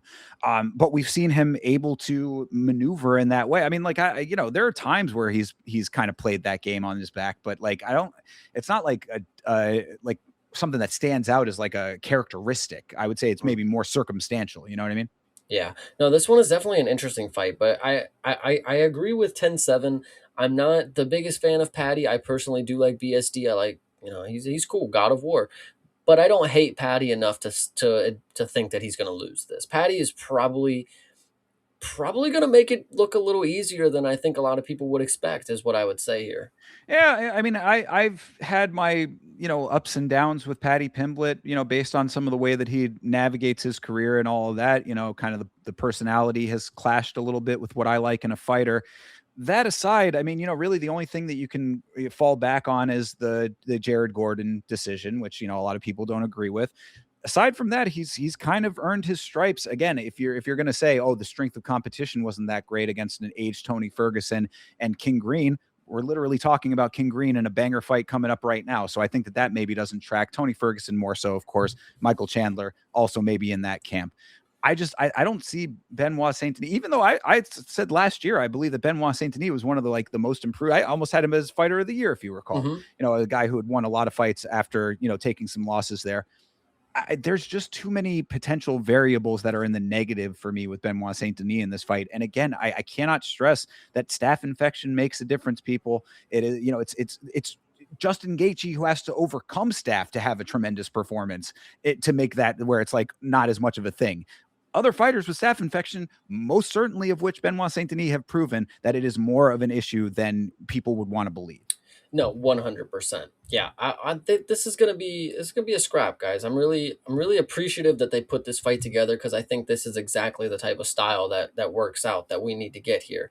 There was one more thing about Patty that I wanted to I was thinking about while you were talking, but I totally forgot Is it. is it that he braids his hair now?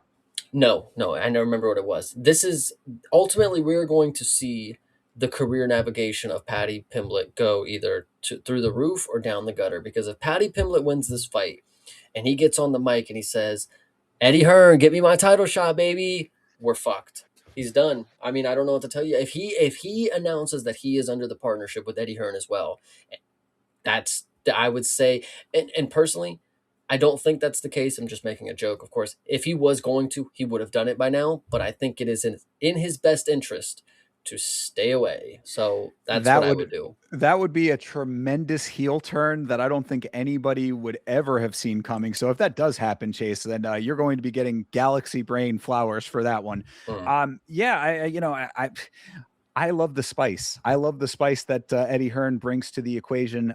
Do I think that he is effectively handling his fighters in a way that is good for them when it comes to the UFC specifically? Probably not. But again, I am here for the circus. So, dance monkeys, please. Um, that being said, though, yeah, barring that, fight is, strictly speaking about the fight itself, that is where my thought process lies. I think I'm going to go with Paddy Pimblett. I think probably by decision makes sense to me. Yeah, it's unfortunate that we don't actually get told this ahead of time. But if you recall, the last co-main event that was 5 rounds was Aljamain Sterling and Brian Ortega. I didn't Why realize is this was this? a 5 rounder. No, it's not. That's why I'm Oh, okay. saying like it's unfortunate that we don't know if it is or not. I assume it's not, but all fights like this that are title eliminator kind of dealios, they should be 5 rounds. I don't know why this would be 3 rounds if it is. If Aljamain Sterling and Brian Ortega had 5 rounds after Brian Ortega died in the hospital the day before. That there's some story behind that fight that needs to come out as to why that would ever have been a 5 rounder to begin with. It's very interesting when they decide to do 5 round fights for non-title fights on card like this would have been a perfect card for that, considering that the main event is not a title fight. So I mean, I Yeah. don't know. I don't know why that would be the case or what goes into that part of the decision making and why it is so rare when a fight like BSD versus Patty is like a prime candidate for a 5 rounder. Some things are just beyond our scope of knowledge, Chase. Yep, you are absolutely correct. All right, but you're also going Patty on this one. We're both going Patty. All right. Well, then that is in lockstep. But this main event is certainly one that has a lot of people talking about it from many different angles, a lot of different opinions about this. Obviously it comes with a lot of baggage. We're, of course, talking about Conor McGregor and his big return after 5 years away from the cage versus Max Holloway in their rematch. This, of course, is McGregor versus Holloway 2. McGregor is 22-6. He is 2-3 in his last 5. His wins are over Eddie Alvarez and Donald Cerrone, both by knockout. His losses are to Khabib Nurmagomedov by submission and Dustin Poirier, once by knockout, once by doctor stoppage TKO. 19 wins by knockout. He has been knocked out twice, 1 submission. He has been submitted 4 times. First fight since 2021, 5 years and 7 days to be exact. This is over 1,000 days that McGregor has not fought. His first fight, of course, since the traumatic leg break. Holloway is 27-9. He is 3-2 in his last 5. His wins are over Dustin Poirier by unanimous decision, Justin Gaethje by knockout, and Chan Sung Jung, aka the Korean Zombie, by knockout. His losses are to Charles Oliveira by unanimous decision and Ilia Topuria by knockout. 12 wins by knockout for Max Holloway. He's been knocked out 1 time. 2 wins by submission. He has been submitted 1 time. This one, I mean, it obviously is the return of the Max, so everybody's got to get all up in arms that Conor is returning. Yes, it is a big deal. Him against Max Holloway is a tremendously better return than Michael Chandler ever would have been. We certainly know that now for sure. Like I not only just like the skill and like just like for legacy wise, like this is somebody who deserves a fight like this against the biggest superstar in the sport. They obviously had the first match, a rematch makes sense. Michael Chandler walks into our fucking promotion, wins fucking 2 bouts, and starts screaming that McGregor's his fucking matchup. No, brother. Thank God we didn't get that, because who cares at the end of the day? He coached an entire season of The Ultimate Fighter for it, Chase. I get you, but he'll do what he's fucking told, like, fuck. So you're gonna fight Hoofy at the White House and lose, brother. But so the point is, Max is somebody who, when you break it down, there's no reason for you not to think that he's going to do this. He's on a very productive win rate right now. He's lost to the dude who just lost the belt. He got knocked out, who was knocking everybody out at the time, and that was in a weight class that was different for him at the time. He had to go back down because he went up. So a lot of different circumstances going on with Ilya specifically. The Charles fight, you can't even say anything about that, bro. He didn't get submitted by Charles Oliveira, which Gambrat, the fucking credentialed wrestler, apparently, Polish king of grappling, got submitted, by the way. Max didn't, so there's another point there. Max has beaten Justin Gaethje, who is proven that he's fucking good. Now, he did get his nose broke and eye poked and all these other things that happened in the fight for Justin. And then, of course, the buzzer beater knockout. But the point is, Max is looking great. He's still 34 years old. This dude has a lot more in store for his career. Will he finally take his 10th loss? I don't think it's very possible at this point against McGregor. But if you have been keeping up with our review of McGregor forever, you will see that there are some ups and downs in the camp. You know, sometimes they're high, sometimes they're low. They are working off of a frequency, you know. We have not seen many tweets from McGregor. We have not seen him in the limelight. What are we to make as if he is going to be as locked in as ever? You know, they were talking about with before Cerrone, you know, McGregor wasn't here to fight people. He wasn't here to do, he wanted to display martial arts. If McGregor is back into the phase that he is here because the love of martial arts, you know, I want to put on a showcase of what my skills are. I would love to see one of the cleaner performances, like as if we saw with Donald Cerrone. That was one of the better performances that he's had. It was very crisp. Everything was to a T. Nothing was labored. It was all just right there. I would love to believe that that's what's going to happen. But I think it is crazy to think that he would do it against somebody like Max Holloway, who has just always been consistent. His main losses in his career are to the same dude 3 times. And I just don't know how you would take Conor because Max Holloway, I mean, and in the time that McGregor has been doing fuck all, Max Holloway has fought for the belt 3 times, you know, got the BMF. He even tried to challenge Habib on short notice. That didn't fucking happen. You know, whatever you want to say, a lot of things that happened for Max Holloway. And I really don't see that you could take Conor McGregor because of, and this is truly what I mean. I watched the McGregor forever, you know, for so far of what we've done, I was buying into it a little bit. Like, guys, maybe he's gonna come back and do it. And then I watched the Diaz 2 fight, and I watched him walk away for a good portion of this fight. You know, like Max has cardio. Max will continue. He's not Nate Diaz where he's just gonna go, fuck it, look at him, fuck off. You know, like he's going to chase you down and he's going to continue to put a volume on you. I mean, this dude has the most punches landed in UFC history for a reason, I'm pretty sure. Like, Conor McGregor is not going to have a good time if he thinks he's going to put his hands on his hip, look at the clock, and walk away. I think Max is just going to be able to break him down. And I think that's just unfortunately the case for Max Holloway in this way. And he's going to just beat McGregor down. And pillow fists or not, a TKO finish can be by volume, you know? Sure. Yeah. I mean, I think that a lot of what you say track here. Let me bring in a couple of variables. One that sticks out to me is that this fight is at welterweight. Max Holloway, you know, I mean, this is a guy who fought 2 weights lower than that for a good amount of time, Mm-hmm. is, you know, having to bulk up. I don't know if those recent pictures of him with the tubby stomach are actually accurate. They look like AI to me. I mean, maybe they are real. I don't know. But I have seen a picture of him floating around where he does look like a little bit of a pudge going up to welterweight. That being said, that's just, you know, a bunch of fluff on the internet. But it does concern me because Conor McGregor, on the other hand, is a dude who became a natural welterweight is the wrong way to say it. I would say an unnatural welterweight. If you recall, after his leg break, Conor McGregor ballooned up to the size of a tank, all muscle. Where did that come from? Well, you know, he would say that it was a doctor's regiment that was prescribed to him to help him with his recovery time. And I'm sure that there is some truth to that. However, all of those substances are of the juicy variety, and none of which are allowed in this sport. And as we know very well, when you are on a cycle, it does have residual effects. It does have residual benefits. I'm not saying Conor McGregor is the most tested athlete in the UFC. I mean, he is constantly being tested. He has never pissed hot ever one time. You got to give him credit for that. But we know that outside of the testing pool, he has been on the gear. That paired with being at a higher weight, there is something there. There is some, you know, just these are I'm giving you the variables. There is that.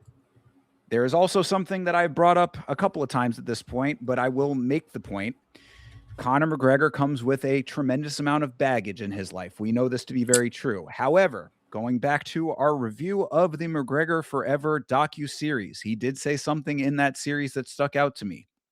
He said that he is a person that sometimes has to give it all away to get it all back. So, he has to hit a somewhat rock bottom point to fight his way back in. I would posit that at this point, after the court cases, after the loss of Proper 12, after the his own country turning on him to an extent, that this Hmm. is a position that could be amongst those more rock bottomish areas that he has been in recent times. We have seen him not attend the White House card. We have seen him locked in training footage. I have heard from sources somewhat close to him that this has been one of his better camps. These are the variables. I also think that when it comes to Conor McGregor, that there is a difference of position than he has ever been in with the UFC. The UFC has was acquired by Paramount for $7.7 billion. Some would say that the UFC is a brand that has moved past Conor McGregor. Mm. That the UFC itself does not need Conor McGregor the same way that they once did. That Conor's position and bargaining abilities are no longer what they once were. That to me would signal a need in Conor to reestablish himself as the person that he in his own mind always believes himself to be, and what his rabid fan base still thinks is the guy from 2017. They want to see that guy here again. Now he wants to deliver that guy to them. Can he do that against Max Holloway at welterweight? These are the questions. Those are the variables. Chase, did anything that I say sway you in any way? I don't think so. I think Max Holloway, listen, good camp or not, McGregor's been gone for so long. Even if his fighting style has never been a longevity game, he's going against somebody who has that ability. Conor McGregor, if he's 6 years removed and his cardio was at an all-time low always and after round one kind of deal, I don't see if we're expecting much more past round one for a dude who is not, it's one thing to stay in shape. You got to actively be competing to have that fight cardio kind of deal. I think round one might hit McGregor a lot harder than we're expecting. Yeah, I mean, I gotta believe. Well, first of all, shout out to the 10-7 MMA for the very generous 1,000 jewel donation, brother. Very much appreciated. Thank you, and I appreciate the GOAT trophy as well. I The appreciate rumors. you lifting 5 pound dumbbells. I was going to say the rumors are true. I mean, just to put that out there as well. So thank you for acknowledging that too. That being said, when it comes to how I gotta believe that even at the higher weight, that the speed in the hands, like you said, at least early in the fight. Like if it drags out into the later rounds, then maybe both of them end up getting a little tired with the extra weight on the frame. I got to believe that early on, the volume is still going to be there, as accurate as ever. I mean, like you said, not only the most volume landed in a fight for Max Holloway, but one of the most accurate.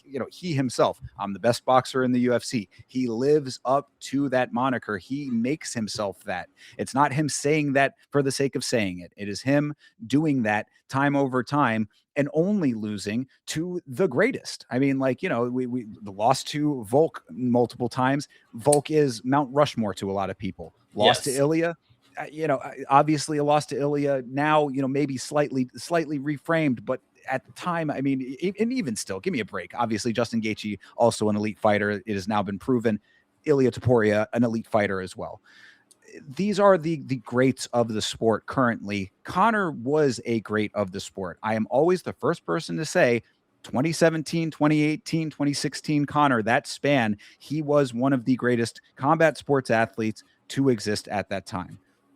We are well past that. We are almost a decade removed from that, people. Now, you could say that he's made the adjustments. You can say that he is, he's gotten saved, he's a religious man now. All of those things, those are all great things. And I hope that they take him in his life to a better position than he has ever been in. But when it comes to combat situations, what have we seen in the last run of fights? We saw him get knocked out by Dustin Poirier in his last fight there before the leg break. Then we saw his leg break. We saw him submitted by Khabib. We've been seeing the cracks in the game for so long that I just don't know if I can put the stock in them not being there. I agree. It is definitely hard to believe in somebody whose last performance that we saw was their leg being snapped in half kind of deal. Look at the other people who had gone through that. Tell me that they had returned back to their full form. There's only two others that you can really think of, Weidman and Silva. They never really returned back to their full form. You saw what, Chris Weidman returned to when he faced fucking Brad Tavares, guys. I mean, It's not pretty. It ain't pretty. It's unfortunate.